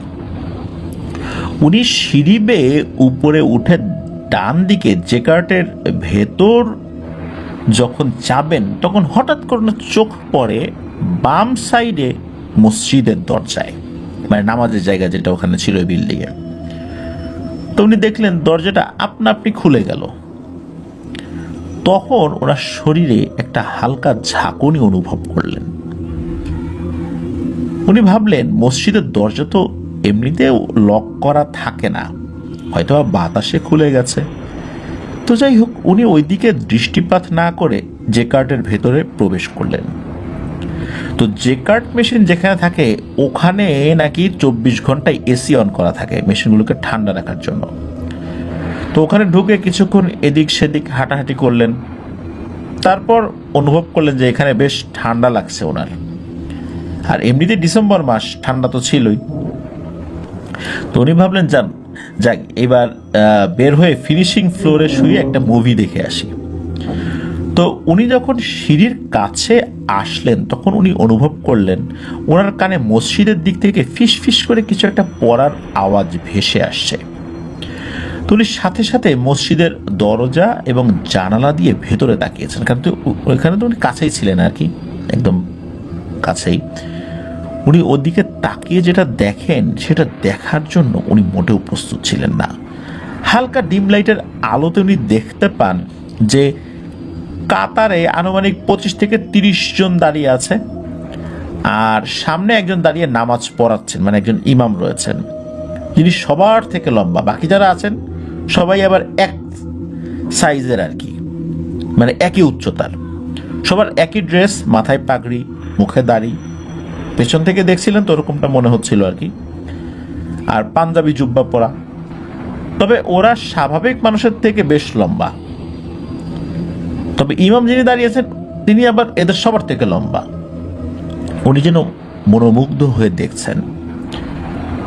ওরা যখন সালাম ফিরালো তখন ওনার ঘোরটা কাটে। উনি ঘড়ির দিকে তাকিয়ে দেখেন বরাবর 1টা বাজে রাত। উনি অবাক হয়ে গেলেন। উনি এইভাবে টানা 40 মিনিট দাঁড়িয়ে আছেন তাদের দিকে। কিভাবে এই 40 মিনিট কেটে গেল উনি নিজেও বুঝতে পারলেন না। উনি কি করলেন, ওখান থেকে খুব সতর্কতার সাথে নিচে নামার জন্য একটা সিঁড়িতে পা ফেলেছেন। তখনই ওনার জুতার একটা টাস করে শব্দ হয়, আর তখনই ওই মসজিদের ভেতরে থাকা অবয়বগুলো একসাথে ওই দিকটাতে ঘুরে তাকায়। আর যখনই ঘুরে তাকায় তখন এই সানি ভাইয়ের মেরুদণ্ড দিয়ে একটা ঠান্ডা স্রোত নেমে গেল। সেই স্রোতটা ছিল ভয়ের স্রোত। কেন? কারণটা হচ্ছে উনি দেখেন ওরা যখন ঘুরে তাকিয়েছে ওদের পা, মুখ এবং হাতের অংশে যেখানে কাপড় দ্বারা আবৃত করা না, ওখানে কিছুই বোঝা যায় না, শুধু একটা উজ্জ্বল আলোর মতো দেখা যায়। মানে একটা আলোর উপরে কাপড় পরানো হয়েছে, জুব্বা, পাগড়ি, এরকম কিছু। ওই আলোটা একটা মনুষ্য অবয়বের মতো, কিন্তু সেটা একটা আলো।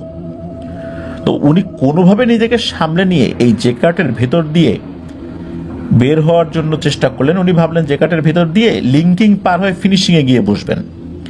তো জেকার্টের ঢুকতেই উনি যেন বাকরুদ্ধ হয়ে গেলেন। দেখলেন জেকার্টের ভিতর কোনো আলো নেই, তবে প্রতিটা মেশিন অন হয়ে আছে।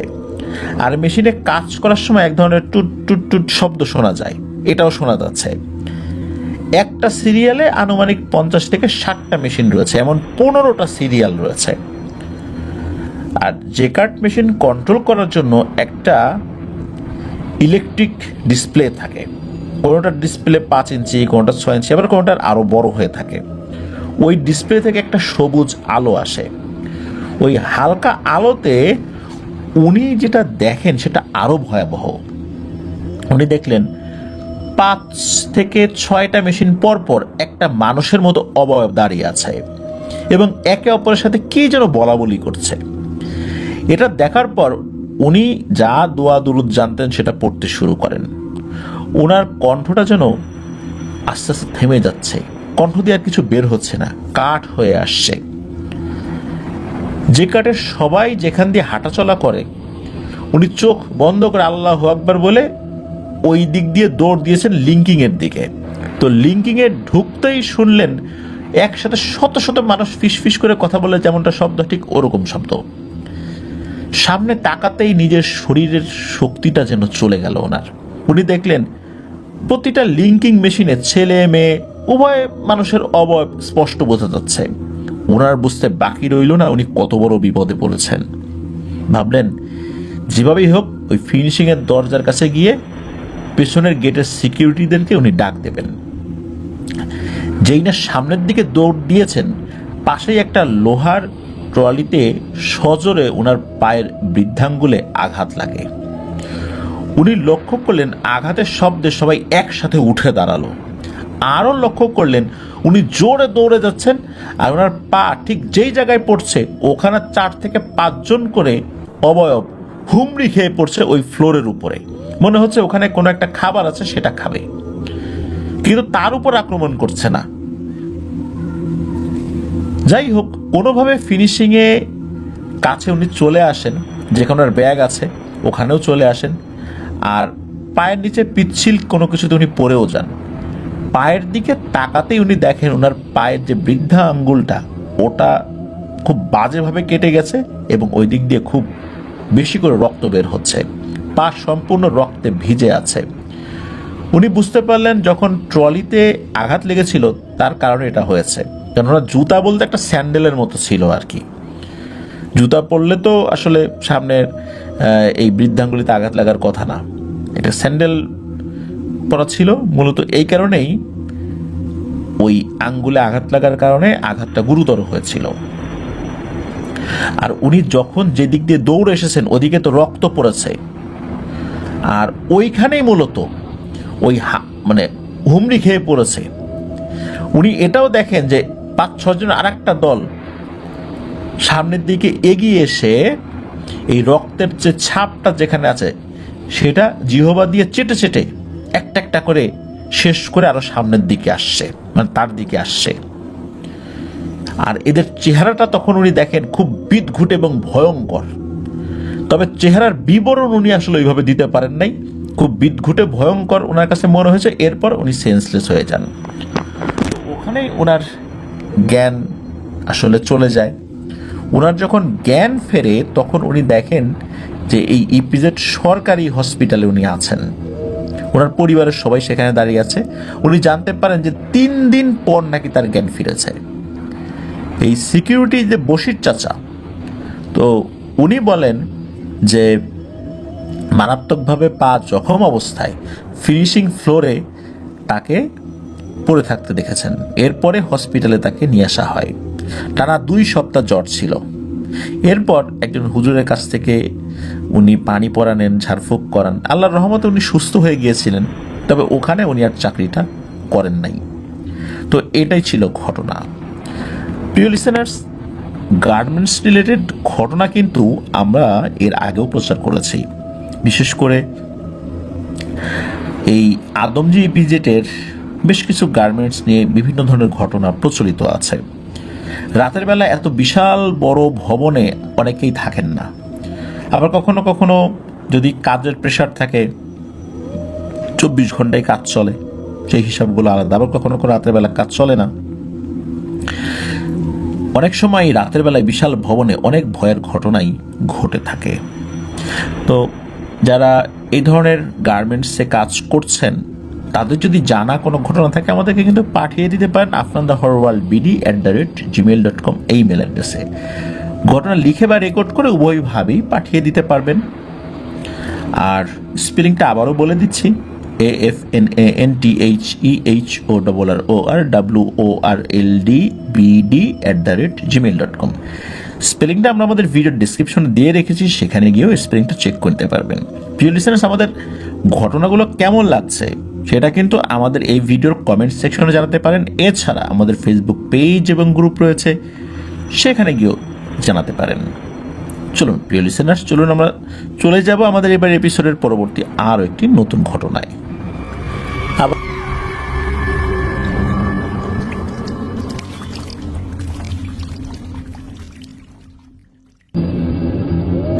আবারও স্বাগতম জানাচ্ছি প্রিয় লিসেনার্স আমাদের 131তম এপিসোডের নতুন আরও একটি ঘটনায়।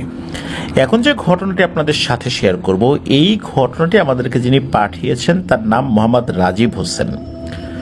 ওনার বাড়ি কুষ্টিয়া জেলার সদর উপজেলার জেলখানা মোড়ে। আর ঘটনাটি ঘটেছে রাজবাড়ী জেলার পাংশা উপজেলার মাছপাড়া ইউনিয়নের লক্ষণদিয়া গ্রামে। ঘটনার সময়কাল 2006। উনি তখন ক্লাস 8-এ পড়েন। তবে ওনার নিজের সাথে ঘটেনি, ঘটনাটির একটি অংশ উনি নিজেই প্রত্যক্ষ করেছিলেন। চলুন ঘটনাটি শুরু করি। এই রাজীব ভাই ছোটবেলা থেকেই মামার বাড়ি খুব পছন্দ করতেন। সুযোগ পেলেই 15 দিন, 20 দিন, এমনকি 1 মাসের জন্য মামা বাড়িতে চলে আসতেন। ওনার মামা বাড়ি এই লক্ষণদিয়া গ্রামে। ওনার মেজো মামার নাম মোহাম্মদ আতাহার হোসেন। উনি একজন স্কুল শিক্ষক এবং ওই গ্রামেরই মাতব্বর। নিজ গ্রাম এবং পার্শ্ববর্তী গ্রামের সালিশ বিচার তিনি করতেন। ঘটনার সময় উনি মামা বাড়িতেই ছিলেন। এই লক্ষণদিয়া গ্রামটা মাছপাড়া ইউনিয়নের একদম শেষে, যার কারণে গ্রামের শেষ দিকটা ছিল একেবারেই নির্জন। খুব অল্প সংখ্যক লোকজনের বসতি ছিল ওই দিকটাতে। তো একদম শেষ দিকে লয়মান এবং গনি মিয়া নামের 2জন ব্যক্তির 2 পরিবার বসবাস করতো এই সাইডটাতে। এই 2 পরিবারের সাথেই মূলত আসল ঘটনাটি ঘটে। এই লয়মান এবং গনি মিয়ার বাড়ির মধ্যবর্তী দূরত্ব 100 গজের মতো হবে। লয়মান নামের ব্যক্তি তার বাপের ভিটা থেকে বের হয়ে এসে গ্রামের শেষে জমি কিনে বাড়ি তৈরি করে পরিবার নিয়ে থাকতে শুরু করে। এই বাড়ির পেছনে অনেক বিশাল ফসলের মাঠ রয়েছে। এই লয়মানের 3টা সন্তান ছিল, আর তার স্ত্রী আর এই লয়মান, ওর 5 জনের সংসার। প্রথম কিছুদিন সে ভালোই ছিল, তারপর থেকে সে একটি স্বপ্ন দেখা শুরু করে। কেউ যেন তাকে বলছে এই জায়গা ছেড়ে চলে যেতে, এটা নাকি তার চলাচলের রাস্তা, আর এখান থেকে না গেলে নাকি এই লয়মানের অনেক ক্ষতি হয়ে যাবে। কিন্তু এই বিষয় নিয়ে লয়মান কোনো গুরুত্বই দেয় না, কোনো পাত্তাই দেয় না।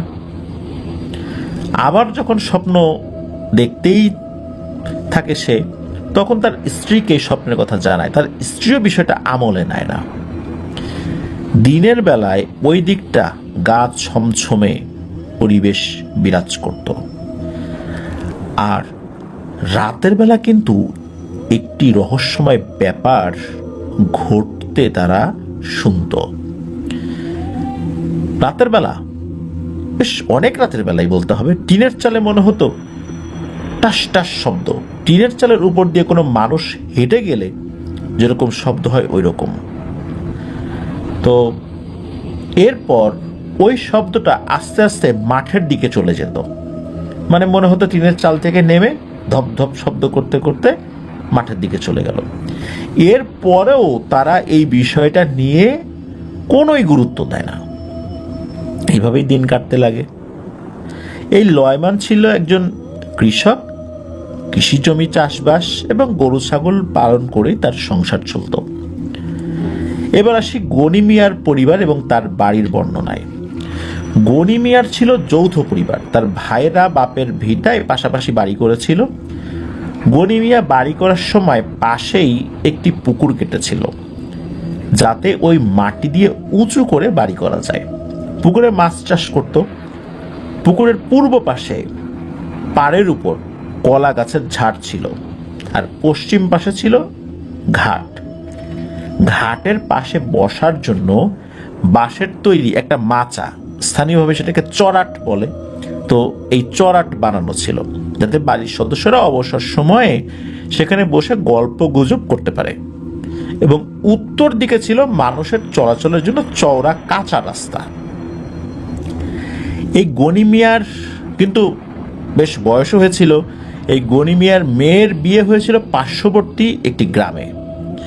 ওই মেয়ের একটা ছেলে ছিল, তো ওই সময় এই ছেলের বয়স ছিল 25 বছর। শক্ত সামর্থ্য, সুঠামদেহী এক তাগড়া যুবক। এই ছেলে তার নানা বাড়ি মানে গনি মিয়ার বাড়িতে বেড়াতে এসেছিল। কিছুদিন থাকার পর একদিন সন্ধ্যায় ছেলেটি তার নানা বাড়ির কয়েকজনের সাথে পুকুর পাড়ের ওই চড়াট বা মাচার উপরে বসে গল্প করছে। এমন সময় সবাই শুনতে পায় ওই কলা গাছের ঝাড়ের ভেতর থেকে একটা গোঙানির আওয়াজ আসছে। মনে হচ্ছে কোনো বয়স্ক মানুষ খুব অসুস্থ হয়ে কাতরাচ্ছে, খুব করুণ সুরে এমনভাবে গোঙাচ্ছে যেটা ভাষায় বর্ণনা করাই মুশকিল। বিষয়টা বুঝতে পেরে সবাই কিন্তু কিছুটা ভয় পায়। তারপরও কৌতূহলবশত তারা সেখানে এগিয়ে যায় এবং টর্চ লাইট মেরে দেখার চেষ্টা করে ওখানে আসলে আছেটা কি। কিন্তু না, ওখানে গিয়ে তারা কিছুই দেখতে পায় না। তখন সবাই ভাবে হয়তো বা কুকুর বা শেয়াল এরকম কোনো কিছু ছিল, তাদের আসার শব্দ বা এই আলো দেখে পালিয়েছে। এভাবে আরো 2 দিন চলে গেল, আর প্রতিদিনই ওই শব্দটা বাড়তে লাগলো। ঘটনার দিন বিকেল বেলাও ওই কলা গাছের ভেতর থেকে মাঝে মাঝে শব্দ হচ্ছিল, কিন্তু ওখানে গেলে কিছুই পাওয়া যেত না। ওই দিন অবশ্য গনি মিয়ার বাড়িতে বেশ আয়োজন করা হয়েছিল। অনেক রকমের পিঠা তৈরি করা হয় সন্ধ্যার সময়। তো গনি মিয়ার ওই নাতি ছেলে তখন চড়াটের উপর বসেছিল, মানে ওই মাচার উপর বসেছিল। তীব্র ভয়ানক গোঙানির শব্দে বাড়ির ভেতরে চলে আসে সে, আর ভাল লাগছিল না। তো তার নানি তাকে পিঠা খেতে দিলে সে পেট ভরে পিঠা খায়। তার থাকার জায়গায় গিয়ে সে একটু শুয়েও পড়ে। বলা বাহুল্য, গ্রামের ওই দিকটাতে কিন্তু তখনও বিদ্যুৎ আসেনি, মানে ইলেকট্রিসিটির লাইন তখন ওইদিকে আসেনি। হারিকেন, কুপি এগুলোই ব্যবহার করা হতো।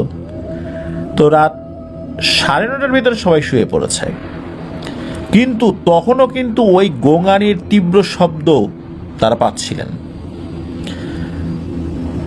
এই গনি মিয়ার নাতি ছেলের ওয়াশরুমে যাওয়ার প্রয়োজন হয়। তখন রাত 10টা 10:30টার মতো বাজে আনুমানিক আর কি।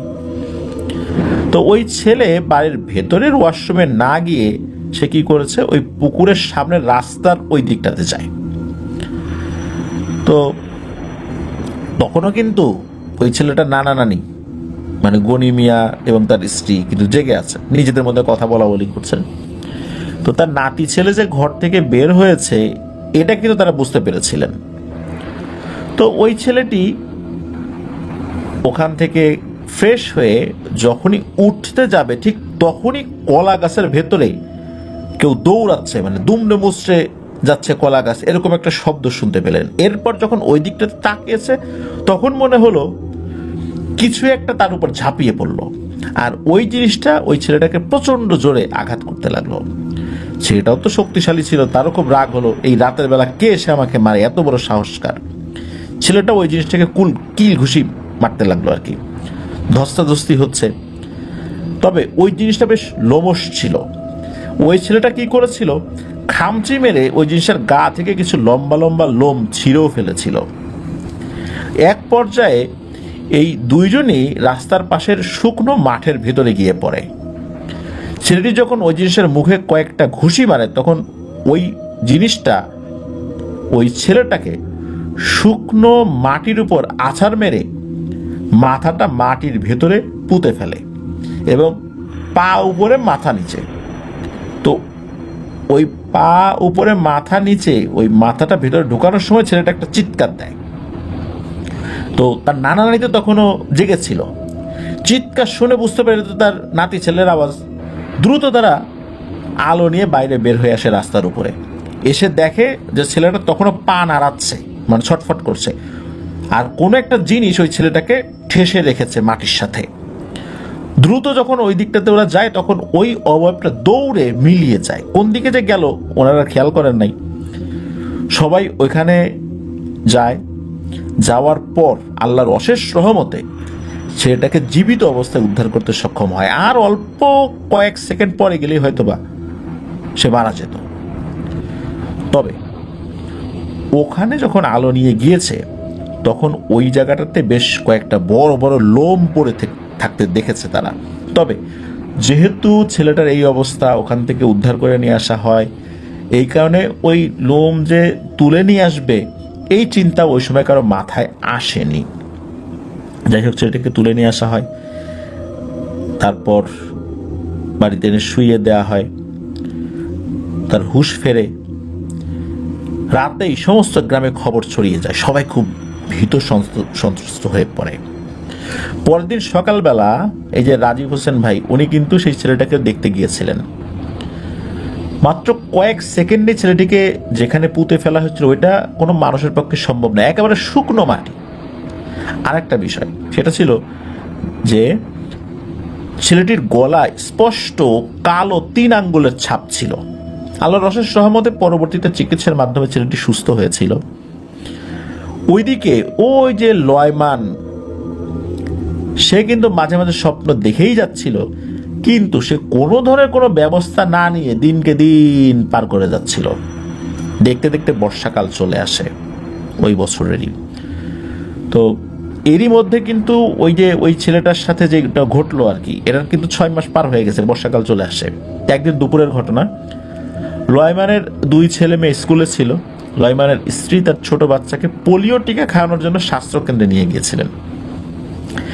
এদিকে গনি মিয়ার নাতি ছেলেকে যেখানে পুঁতে ফেলেছিল সেখানে তো বৃষ্টির পানি এসে হাঁটু সমান পানি জমেছে। তো লয়মান তার গরু গোসল করানোর জন্য ওই হাঁটু পানিতে নেমেছিল। তার স্ত্রীর স্বাস্থ্য কেন্দ্র থেকে দুপুর 3টার দিকে ফিরে এসে দেখে তার স্বামীকে উল্টো করে ওই হাঁটু পানির মধ্যে কেউ পুঁতে রেখেছে। তো তখন সে চিৎকার করলে আশপাশ থেকে লোকজন এসে তার স্বামীকে কাদা পানি থেকে তুলে দেখে সে মৃত। তার চোখ দুটো উপড়ে ফেলা হয়েছিল, আর তার গালে 2 গালেই এই পাশ ওপাশ 2 পাশেই 3 নখের আঁচড়ের দাগ ছিল। দিন দুপুরেই ঘটে যায় এইরকম একটা ভয়ঙ্কর ঘটনা। তবে এই দুটো ঘটনার আগে বা পরে আর কোনো ভয়ঙ্কর ঘটনা ওখানে ঘটার কোনো সংবাদ পাওয়া যায়নি। এখন অবশ্য আশেপাশের লোকজন বেড়েছে, নির্জনতা কমেছে। তবে লয়ম্যানের মৃত্যুর মাধ্যম দিয়ে তার সন্তানগুলো তো চিরদিনের জন্য এতিম হয়ে গিয়েছে। তো এটি ছিল ঘটনা। প্রিয় লিসেনার্স, এই ঘটনা থেকে আমরা একটা শিক্ষা নিতে পারি, সেটা হচ্ছে যে এই যেই ব্যাপারটা আমরা দেখলাম, যেখানে বারবার সতর্ক করা হচ্ছিল কিন্তু কোনো ধরনের কোনো পদক্ষেপই নেওয়া হয়নি, যার ফলশ্রুতিতে কিন্তু এই ঘটনাটি ঘটল। আর একটা ব্যাপার হচ্ছে, এই যে গনিমিয়ার বাড়ির পাশে যে কলা গাছের যে বাগানটা ছিল, ওখানে কেন এরকম গোঙানির আওয়াজ আসছিল? কেনই বা তার নাতি ছেলের উপরে ওই অভাবটা আক্রমণ করলো? সে তো তার কোনো ক্ষতি করেনি। আসলে ব্যাপারটা কি হয়েছিল এইটা আসলে আর জানা যায়নি। আর ওই অভাবটা হয়তো বা এখান থেকে চলে গেছে, কারণ থাকলে তো আরো অনেকের সাথেই আরো ঘটনা ঘটার সংবাদ পাওয়া যেত। তো এটি ছিল ঘটনা। ধন্যবাদ জানাচ্ছি রাজীব হোসেন ভাইকে ঘটনাটি আমাদের সাথে শেয়ার করার জন্য। আশা করছি লিসেনারদের কাছেও ঘটনাটি ভয়ের শিহরণ জাগানিয়া বলে মনে হয়েছে। প্রিয় লিসেনার্স, চলুন আমরা চলে যাব আমাদের এবার এপিসোডের পরবর্তী আরো একটি নতুন ঘটনায়। আবার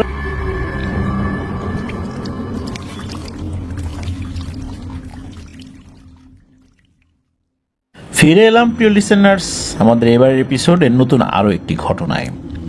এখন যে ঘটনাটি আপনাদের সাথে শেয়ার করব, এই ঘটনাটি আমাদেরকে যিনি পাঠিয়েছেন তার নাম মাহমুদ হাসান।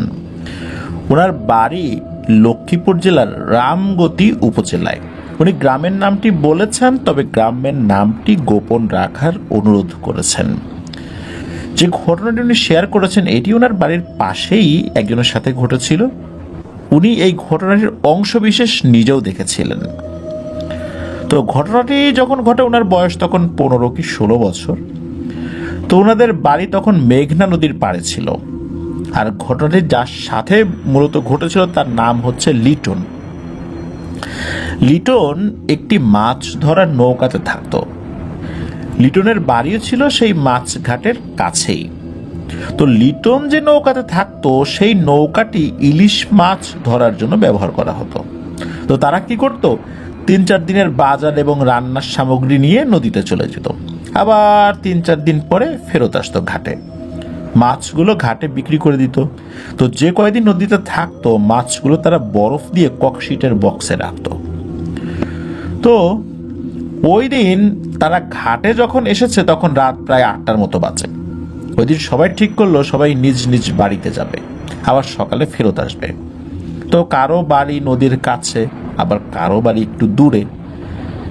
সাধারণত ভোরের দিকে ফেরত আসে, তো ভোরের বেলা বিভিন্ন ঘাটগুলোতে মাছগুলো বিক্রি হয়, কিন্তু তারা আসছে তো রাতের বেলা।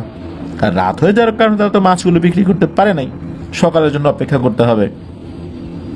তাই মাছগুলো নৌকাতে রেখে লিটনকে পাহারা দিতে বলে এবং রাতটা যেন সে নৌকাতেই ঘুমায়, এই কথা বলে সবাই বাড়ি চলে যায়।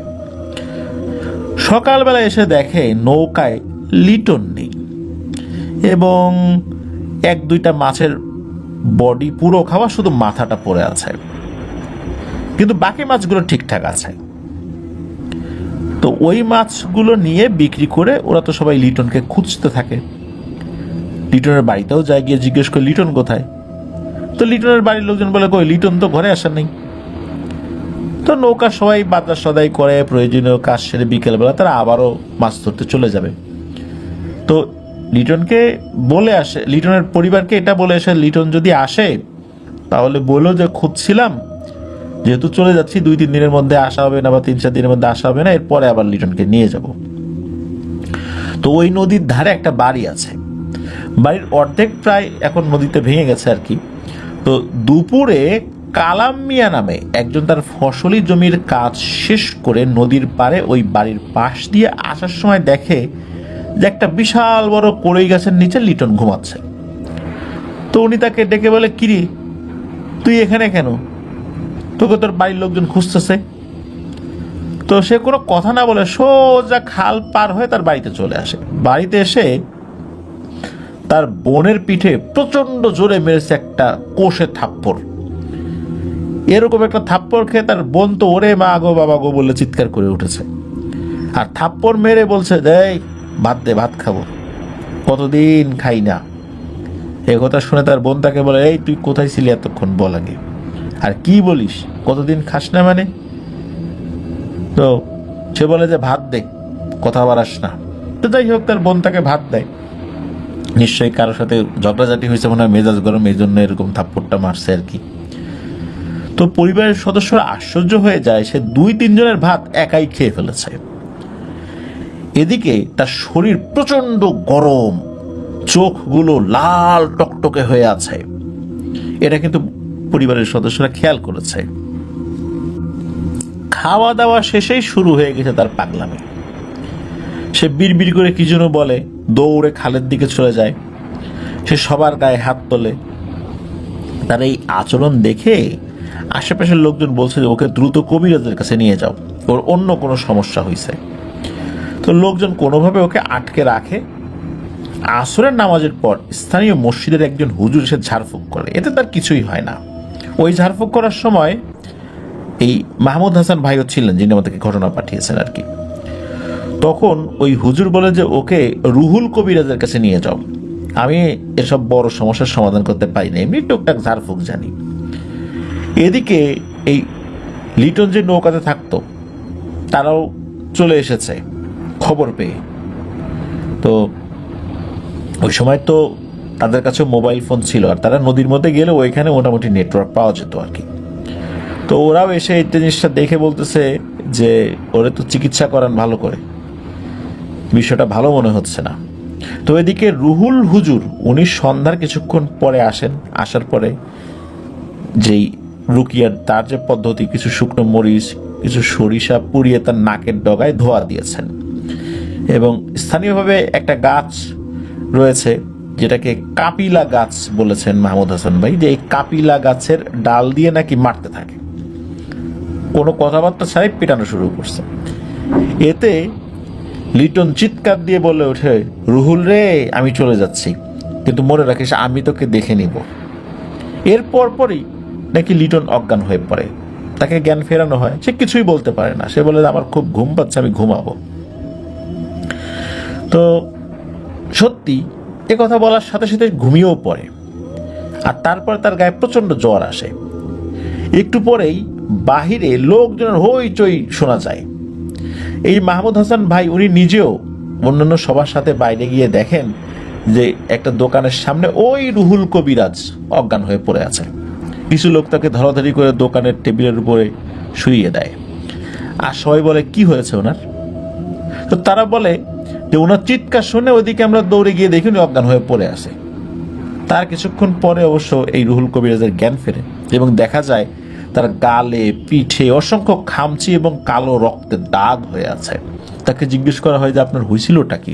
তো উনি বলেন যে উনি লিটনের চিকিৎসা করে দোকানে এসে একটু গল্পগুজব করেন। এরপর পাশে একটা সুপারি বাগান রয়েছে, ওই সুপারি বাগানের কাছে অন্ধকার যে জায়গাটা, ওইদিকে যখন হাঁটছিলেন হঠাৎ করে ওনার গায়ে কিল ঘুষি দিতে থাকে অদৃশ্য কেউ। এরপর প্রচন্ড আঘাতে উনি জ্ঞান হারান। ওই সময় উনি চিৎকারও দিয়েছেন জ্ঞান হারানোর আগে। মূলত এরপরে লোকজন চলে যায় আর কি ওইখানে তাকে উদ্ধার করার জন্য।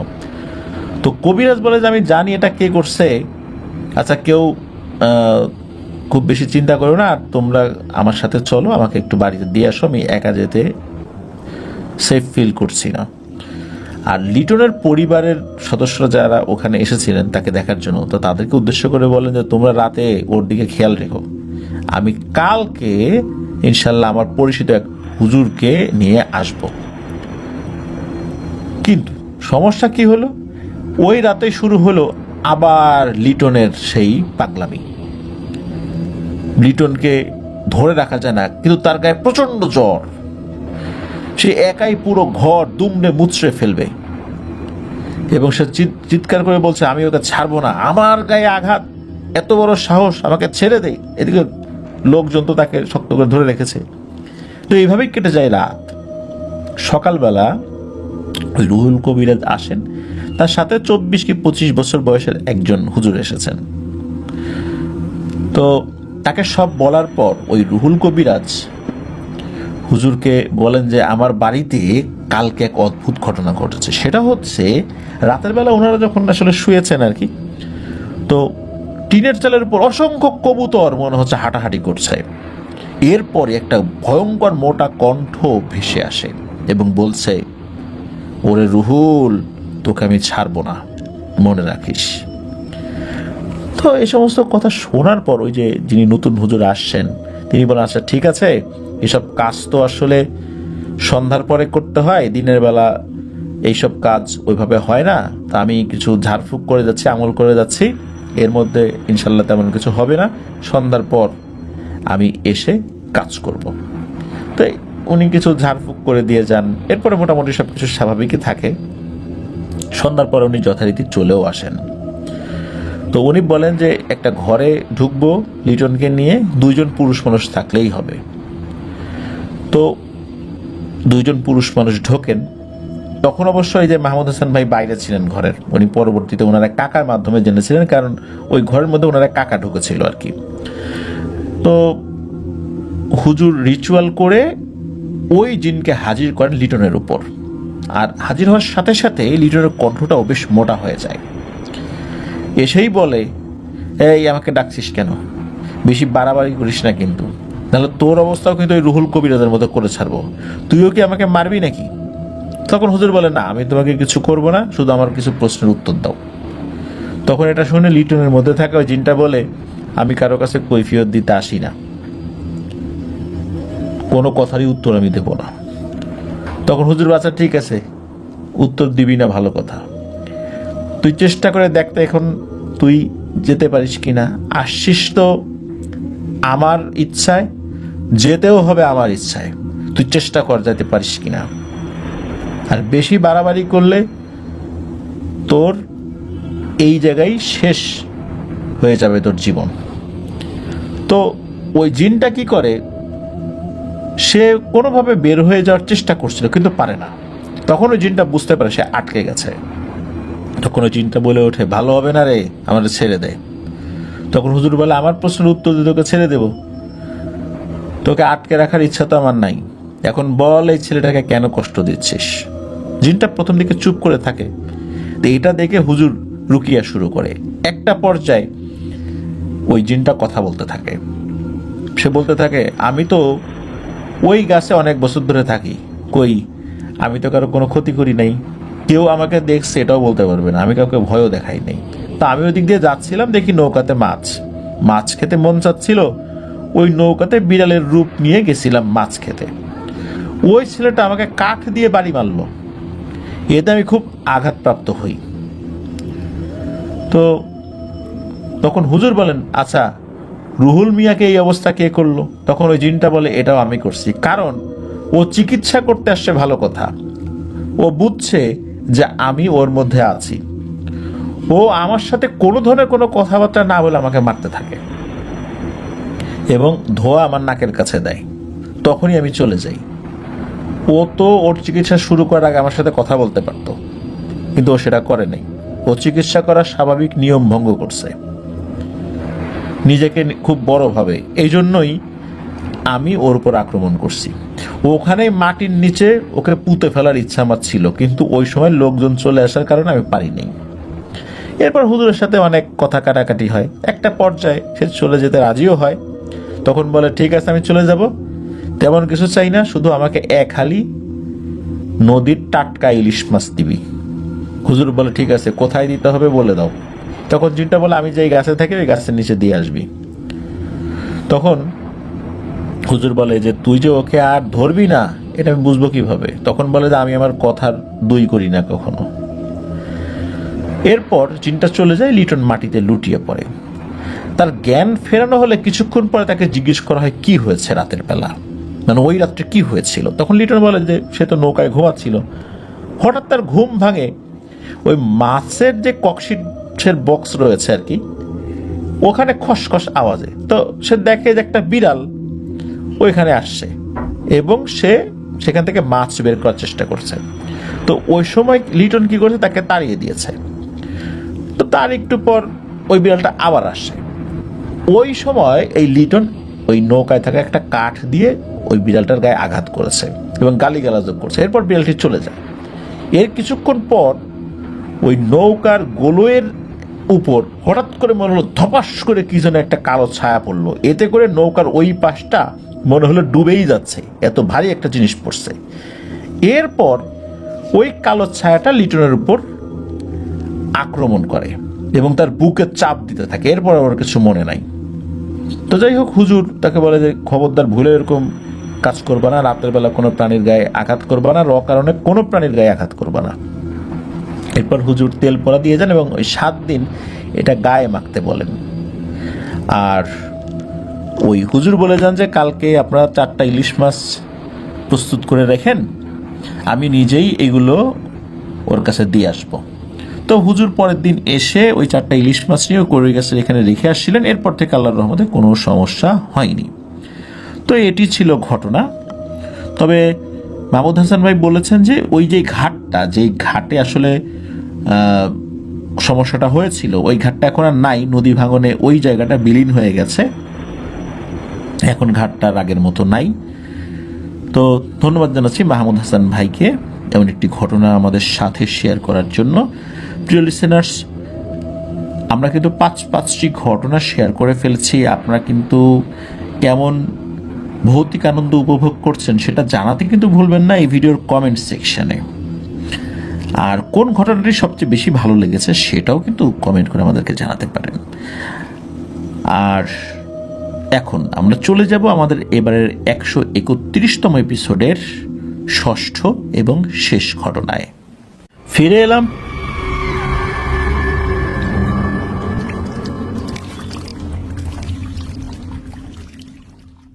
প্রিয় লিসেনার্স।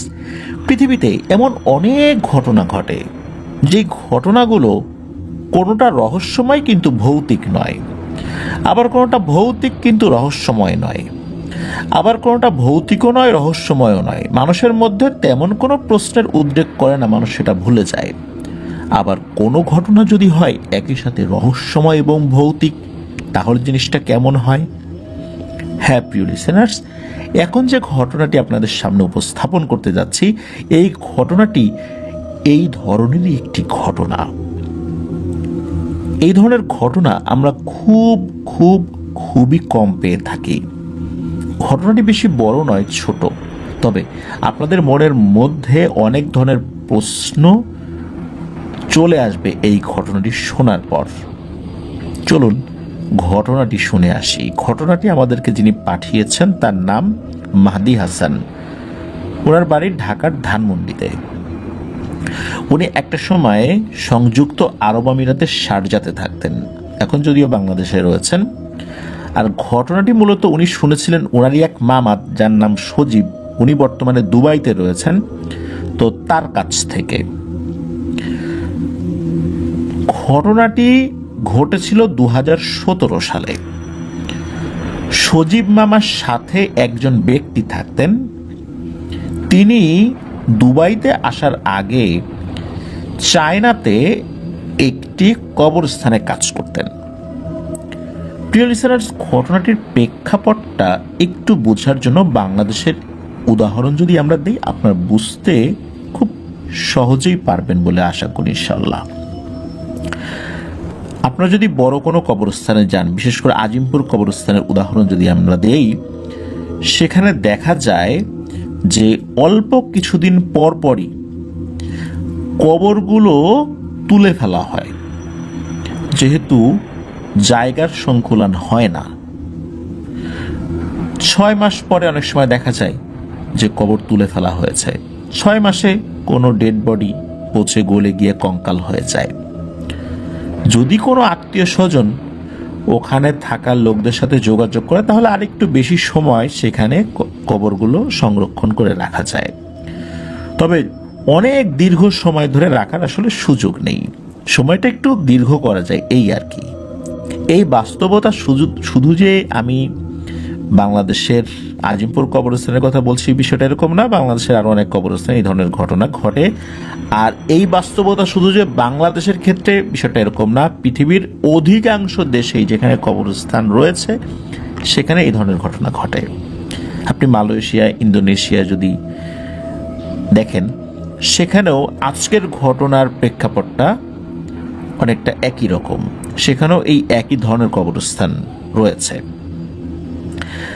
আমাদের দেশে যেমন মাটি দিয়ে কবর দেওয়া হয়, কিন্তু দেখা যায় যে মালয়েশিয়া, ইন্দোনেশিয়া এবং চায়না বা এরকম অনেক দেশেই এরকম মাটি দিয়ে কবর দেওয়ার পরিবর্তে একটি নির্দিষ্ট জায়গা ফিক্সড করা থাকে, যেটা মাটির উপরেই কিন্তু কংক্রিট বা সিমেন্টের স্ল্যাব, মানে কংক্রিট বা সিমেন্টের স্ল্যাব দেয়া থাকে। কংক্রিট বা সিমেন্টের স্ল্যাব দিয়ে একটি জায়গা সিন্দুকের মতো করা হয়, তার উপরে আবার কংক্রিট বা সিমেন্টের স্ল্যাব কয়েকটা বসিয়ে দিলে সেটা কিন্তু একটা সিন্দুকের মতো হয়ে যায়, কবর হয়ে যায়। সেটা বছর 5 পর বা 6 পর এই স্ল্যাবগুলো সরিয়ে ফেলা হয়, এবং তখন তো দেখা যাচ্ছে যে এটা পুরো কঙ্কাল হয়ে গেছে। তখন এগুলো আবার সরিয়ে ফেলে ওই জায়গাতে নতুন করে আরেকটি ডেড বডি সমাহিত করা হয়। আপনারা ইউটিউবে সার্চ দিলে কিন্তু এরকম অনেক ভিডিও আপনারা দেখতে পাবেন যে এই ধরনের কবর কিভাবে সংরক্ষণ করা হয়, কিভাবে ভেঙে ফেলা হয়। এটা ওই সমস্ত দেশগুলোতে বহুল প্রচলিত একটা পদ্ধতি। তো যেই হাড়গুলো সরিয়ে ফেলা হয় ওইটা একটা বিশেষ জায়গায় রেখে দেয়া হয়, বা কোনো একটা জায়গায় বড় কোনো একটা সিন্দুকের মতো যেই কবরটা করা হয়েছে সেখানে রেখে দেয়া হয়, অনেকগুলো হাড়গুলো একসাথে, এইভাবে আর কি। বাংলাদেশে দেখা যায় যে আজিমপুর কবরস্থানে যদি হাড়গুলো তুলে ফেলা হয়, বড় একটা গর্ত করে পরবর্তীতে হাড়গুলো সমাহিত করা হয়। তো এই বাস্তবতা পৃথিবীর অনেক জায়গাতেই রয়েছে। যেহেতু আমাদের জায়গার সংকুলন হয় না, কিন্তু কবর তো দিতে হবে, এই কারণেই মূলত এটা করা হয়। চায়নাতেও এরকমটা করা হয়ে থাকে, যেখানে কবরস্থান রয়েছে আর কি। তো অনেকে দাহ করেন, অনেকে সমাহিত করেন। তো আমাদের দেশে যে সমাধিগুলো, সেগুলো কিন্তু এরকম না। অনেক দেশে রয়েছে 2তলা 3তলা সমাধি। একটা সময় আমাদের কিন্তু এরকম হতো, আপনারা যদি আর্মেনিয়ান চার্চে ঢাকাতে যদি যান, ওদের যে কবরস্থান বা অনেক পুরনো ব্রিটিশ পিরিয়ডের যে পুরনো কবরস্থানগুলো রয়েছে, ওখানে এই ধরনের বহুতল বিশিষ্ট সমাধি দেখতে পাওয়া যায়। তো এমনটা কিন্তু ইন্দোনেশিয়া, মালয়েশিয়া, চায়না এরকম অনেক জায়গাতেই রয়েছে। তো ওই কবরস্থান, যে কবরস্থান রিলেটেড ঘটনা, সেখানে এরকম সমাধি কিন্তু রয়েছে। যারা অনেক ধনী তারা ওইভাবে তাদের আত্মীয় স্বজনদের জন্য সমাধি তৈরি করেন, সমাধির দেখভাল করার জন্য তারা লোক রাখেন, তারা পরিষ্কার পরিচ্ছন্ন রাখে। আর যেই ব্যক্তি মূলত ঘটনাটি বলেছেন, যার সাথে ঘটেছিল, তিনি এই কবরস্থানে সমাধিগুলো ভাঙা, পরিষ্কার পরিচ্ছন্ন রাখা, তারপরে নতুন কবর দেওয়ার পর পুরনো হাড়গুলো, কঙ্কালগুলো সরিয়ে নির্দিষ্ট জায়গায় রাখা, এই কাজগুলো করতেন। তো এটা উনি বহুদিন ধরেই করছিলেন, প্রায় 15 বছর ধরে উনি এই কাজ করছিলেন। 15 বছর ধরে এই কাজের মধ্যে কোনো ধরনের কোনো প্যারানরমাল ঘটনার মুখোমুখি উনি হন নাই। তো একটি কবরস্থানের এই দায়িত্বে যখন কেউ থাকে 15 বছর, তো অনেক অভিজ্ঞতাই হয়ে যায়, কিন্তু ওনার কিন্তু কোনো প্যারানরমাল অভিজ্ঞতা ছিল না বা হয়নি। আর ওখানকার অ্যাডমিনিস্ট্রেশন বা প্রশাসন এমনভাবে সাজানো ছিল যে কোন কবর কখন ভাঙা হবে, এরকম একটা সিরিয়াল থাকতো বা একটা সময় থাকতো, কোন কবর কখন দেয়া হয়েছে এটার একটা তালিকা থাকতো। তারা কিন্তু একটা সফটওয়্যার মেনটেন করে এই জিনিসগুলা খুব আপডেট রাখতেন আর কি। তো ওনাদের কাছে একটা লিস্ট চলে আসতো, কত নাম্বার কবর, এরকম একটা লিস্ট থাকতো। তো ওনার কাছে একবার একটা লিস্ট আসে যে এই কবরটি ভেঙে ফেলতে হবে। তো উনি যথারীতি ওই নির্দিষ্ট সিরিয়ালে গিয়ে ওই কবরটি দেখতে পান। তো উনি দেখতে পান এই কবরটির বয়স 3 বছর হয়েছে। উনি দেখতে পান যে ওই কবরে যে এপিটাফ বা নাম ফলক রয়েছে, সেখানে ওই ব্যক্তির নাম রয়েছে, তার জন্ম এবং মৃত্যু সালটা রয়েছে। তার জন্ম ছিল 1975 সালে, আর তার মৃত্যু হয়েছে 2014 সালে। আর ওই সালটা যে যখন ঘটনাটা ঘটবে তখন হলো 2017 সাল। তার মানে কবরের বয়স 3 বছর। তো ওনার কাছে ভারী শাবল থাকতো, যেটা দিয়ে আঘাত করে উনি ওই কংক্রিটের স্ল্যাবটা সরিয়ে ফেলতেন। তো উনি কংক্রিটের স্ল্যাবটা সরিয়েছেন স্বাভাবিকভাবেই, উনি যেভাবে কাজ করেন আর কি। তো সরানোর পর উনি একটি ভয়ঙ্কর দৃশ্য দেখতে পান। সেটা হচ্ছে যে 3 বছর হওয়ার পরেও ওই লাশটি কিন্তু মোটেও পচেনি। তবে হ্যাঁ, ভয়ঙ্কর যে ব্যাপারটা সেটা হচ্ছে যে ওই লাশের শরীরের বিভিন্ন জায়গায় মনে হচ্ছে ছোপ ছোপ রক্ত। আরও একটা ব্যাপার হলো, ওই লাশের মুখের উপর থেকে যখন উনি কাপড়টা সরিয়েছেন তখন উনি প্রচণ্ড ভয় পেয়েছেন। কারণ হচ্ছে যখন উনি কাপড়টা সরিয়েছেন তখন উনি দেখেন যে এর যে মুখমণ্ডলটা মনে হচ্ছে আগুনের তাপ দিয়ে ঝলসে দেয়া হয়েছে, এবং মুখটা হা করা, এবং হায়ের ভেতরে যেই জিহবা বা এগুলো যে রয়েছে এগুলো যে পচে যাবে বিষয়টা এরকম না, মনে হচ্ছে এগুলো ঝলসে গেছে। উনি এটা দেখে প্রচণ্ড ভয় পেয়েছেন, এটা সত্য, কিন্তু অবাক হয়েছেন বেশি, কারণ 3 বছরে এরকম ডেড বডি কিন্তু থাকার কথা নয়। ওনার 15 বছরের অভিজ্ঞতা যেটা বলে। এখন উনি কি করবেন? এরকমটা কেন হলো? মুখটা এভাবে ঝলসে কেন গেল? উনি এই বিষয়টা চিন্তা করছেন। এখন যেহেতু ওনার কাছে তালিকা এসেছে যে এটাকে সরিয়ে ফেলতে হবে, আর যদি কোনো লাশ এই ধরনের পাওয়াও যায় এটারও একটা ব্যবস্থা করার ওখানকার নিয়ম কানুন রয়েছে। তো উনি কি করেছেন, একটা লাশের প্যাকেট রয়েছে যেটা সংগ্রহ করেছেন, যেটা ওনাদের ওখানে থাকে, তো সেটা সংগ্রহ করে ওই ডেড বডিটা উনি সরিয়ে নিয়ে গেছেন, এবং ওই সমাধিটা আবার নতুন করে তৈরি করেছেন যাতে করে আর একটা ডেড বডি সেখানে সমাহিত করা যায়। তো ওই দিনের মতো তো উনি চলে গেছেন।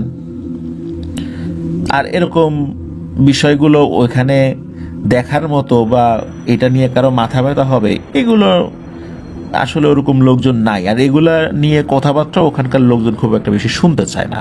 ওখানে সবাই নিজের কাজ নিয়ে ব্যস্ত থাকে। কেউ যে এরকম আলোচনা করবে এটাও আসলে অতটা হয় না। যদি কখনো এই ধরনের ডেড বডি পাওয়া যায় সেটার বিষয়েও কি পদক্ষেপ নেওয়া হবে সেটাও নিয়ম কারণ আছে। সুতরাং এটা নিয়ে যে নতুন করে আলোচনা হবে বিষয়টা এরকম না। উনি জাস্ট খালি প্যাকেটটা নিয়ে আসছেন, লাশটা সরিয়ে ফেলেছেন ওখান থেকে। তো ওই দিন রাতের বেলা ওনার আর একটা ডিউটি পড়ে। সেটা হচ্ছে যে রাতের বেলাতে ওনার একটা কাজ পড়ে, কখনো কখনো সমাধি ভাঙার কাজ, কখনো কখনো টহল দেওয়ার কাজ। তো ওনার রাতে কাজ পড়েছে, উনি গিয়েছেন। যাওয়ার পর উনি হাঁটছেন, হঠাৎ করে মনে হলো পেছন থেকে একটা ছায়া ওনার পিছু পিছু আসছে। আমাদের পেছনে যদি কোনো ছায়া থাকে এবং আলোটা যদি একটা বিশেষ জায়গায় থাকে তখন পেছনে যে আসছে তার ছায়াটা কিন্তু আমরা দেখতে পাই যে অনেকটা লম্বা হয়ে আমাদের পাশে চলে এসেছে। তো এরকম একটা ছায়া উনি দেখতে পান। তবে পেছন দিকে ঘুরে তাকানোর আগেই ওনার ঘাড়ে প্রচণ্ড জোরে একটা চিমটি কেউ একজন কেটেছে। প্রচণ্ড ব্যথা পান। উনি কি করেছেন, চিমটি খেয়ে 2 পা সামনে এগিয়ে এসে উনি ঘুরে তাকিয়েছেন। তো ঘুরে তাকানোর পর উনি ওখানে কিছুই দেখতে পান না। চিমটি মারল কে, অথচ ছায়াটা উনি দেখেছেন। উনি চিন্তা করেছেন রাতের বেলা এখানে তো তার অনেক সহকর্মী আছে, কেউ মজা করেছে, কিন্তু কবরস্থানে এরকম মজা করার মতো সম্পর্ক তার কারোর সাথে আছে বিষয়টা কিন্তু এরকম না, তারপরেও কেউ করতেই পারে। তো উনি বিষয়টা ওরকমই নিয়েছেন, নিয়ে আরেকটু সামনের দিকে এগিয়েছেন। এরপর তার কাছে মনে হলো তার একটা পায়ের নিচের দিকে, গোড়ালির দিকে কেউ একজন খপ করে ধরেছে, অনেক শক্ত একটা হাত, এবং এমন হ্যাঁচকা টান মেরেছে পেছন দিকে উনি 2 হাত ছড়িয়ে একদম উপর হয়ে পড়ে গেছেন। এবং পড়ার পর ওনার কপালে, নাকে, দাঁতে প্রচণ্ড আঘাত পেয়েছেন, বুকেও আঘাত পেয়েছেন এরকম হ্যাঁচকা টানে পড়ে যাওয়ার পরে। তো উনি এরপরে উঠে দাঁড়িয়ে পেছন দিকে তাকিয়ে যে দৃশ্য দেখেছেন এটা দেখে উনি মারাত্মক ভয় পেয়ে যান। উনি দেখেন উনি দিনের বেলাতে যেই লাশটা দেখেছিলেন ওই লাশটাই ওখানে দাঁড়িয়ে আছে আর তার দিকে ভয়ঙ্করভাবে তাকিয়ে আছে এবং তাদের ভাষায় বলছে, যেটা বাংলা ভাষায় বললে যেরকম হয় সেটা হচ্ছে যে তুই আমার ঘুম কেন ভাঙালি, এত বড় সাহস তোকে কে দিল, তুই আমার ঘুমের ব্যাঘাত ঘটিয়েছিস, এর শাস্তি তোকে পেতে হবে। তো এটা যখন উনি দেখেছেন, দেখার পরে উনি ওখানেই অজ্ঞান হয়ে পড়ে যান। এরপর ওনার সেন্স ফেরত আসে কিছুক্ষণ পরেই, ওখানকার কিছু লোকজন পরবর্তী তাকে দেখতে পায়। তো যাই হোক,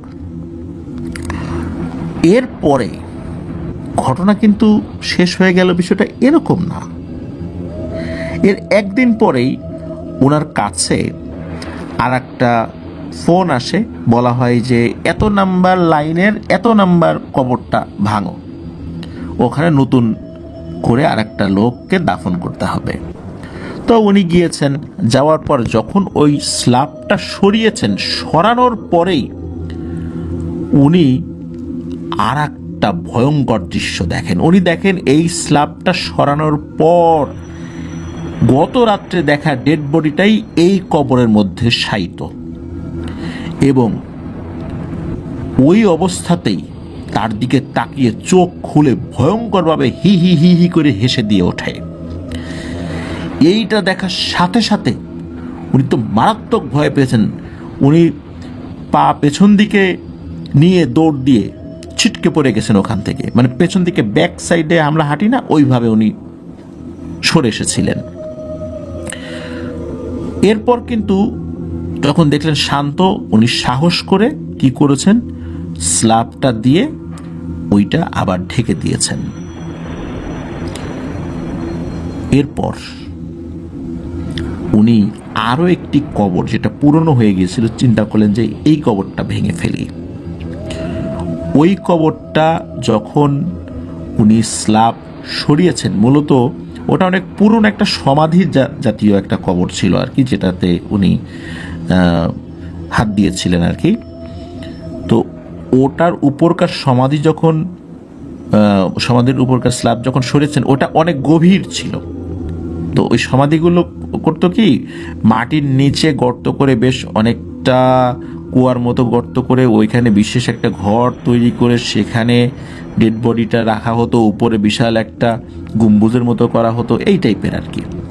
তো উনি যখন ওইটার মূল প্রবেশপথের স্ল্যাবটা সরিয়েছেন, তখন ভেতর থেকে ভয়ঙ্করভাবে একটা হাসির শব্দ ভেসে আসে এবং বলে ওঠে, তোকে সুযোগ দিয়েছিলাম, তুই বারবার আমাকে বিরক্ত করছিস, তোর জান না নিয়ে আমি যাব না।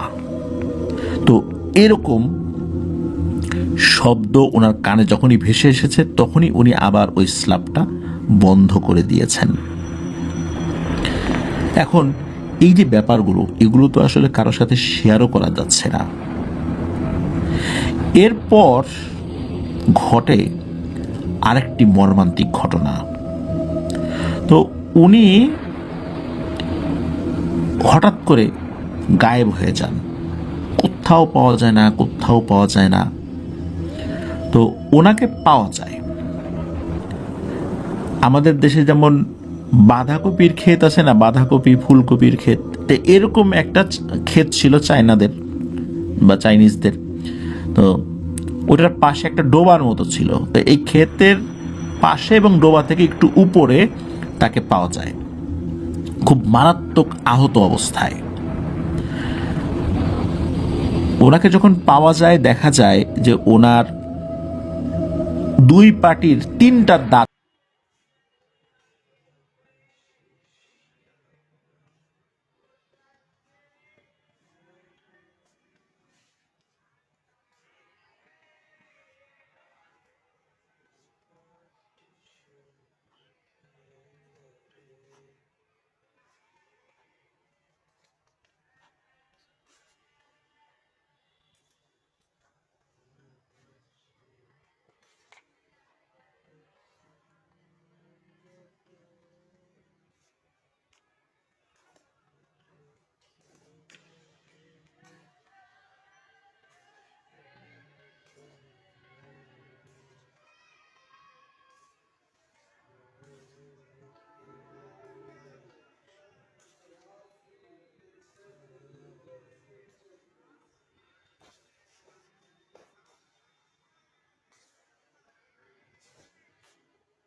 ছেলে তুমি নিয়ে আসিনি না ভালো হলে যাবো না যাবো না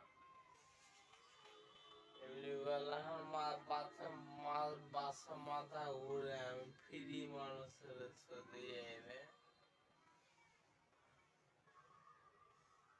কলেজে নিয়ে যাবো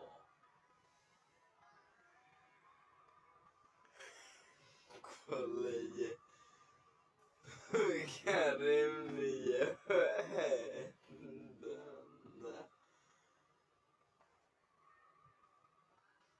দিনাজপুর হলে তো আগে যাবো গেলা কাকু দেখি রবিবার বসবে দিনাজপুর কোন পার্ক আছে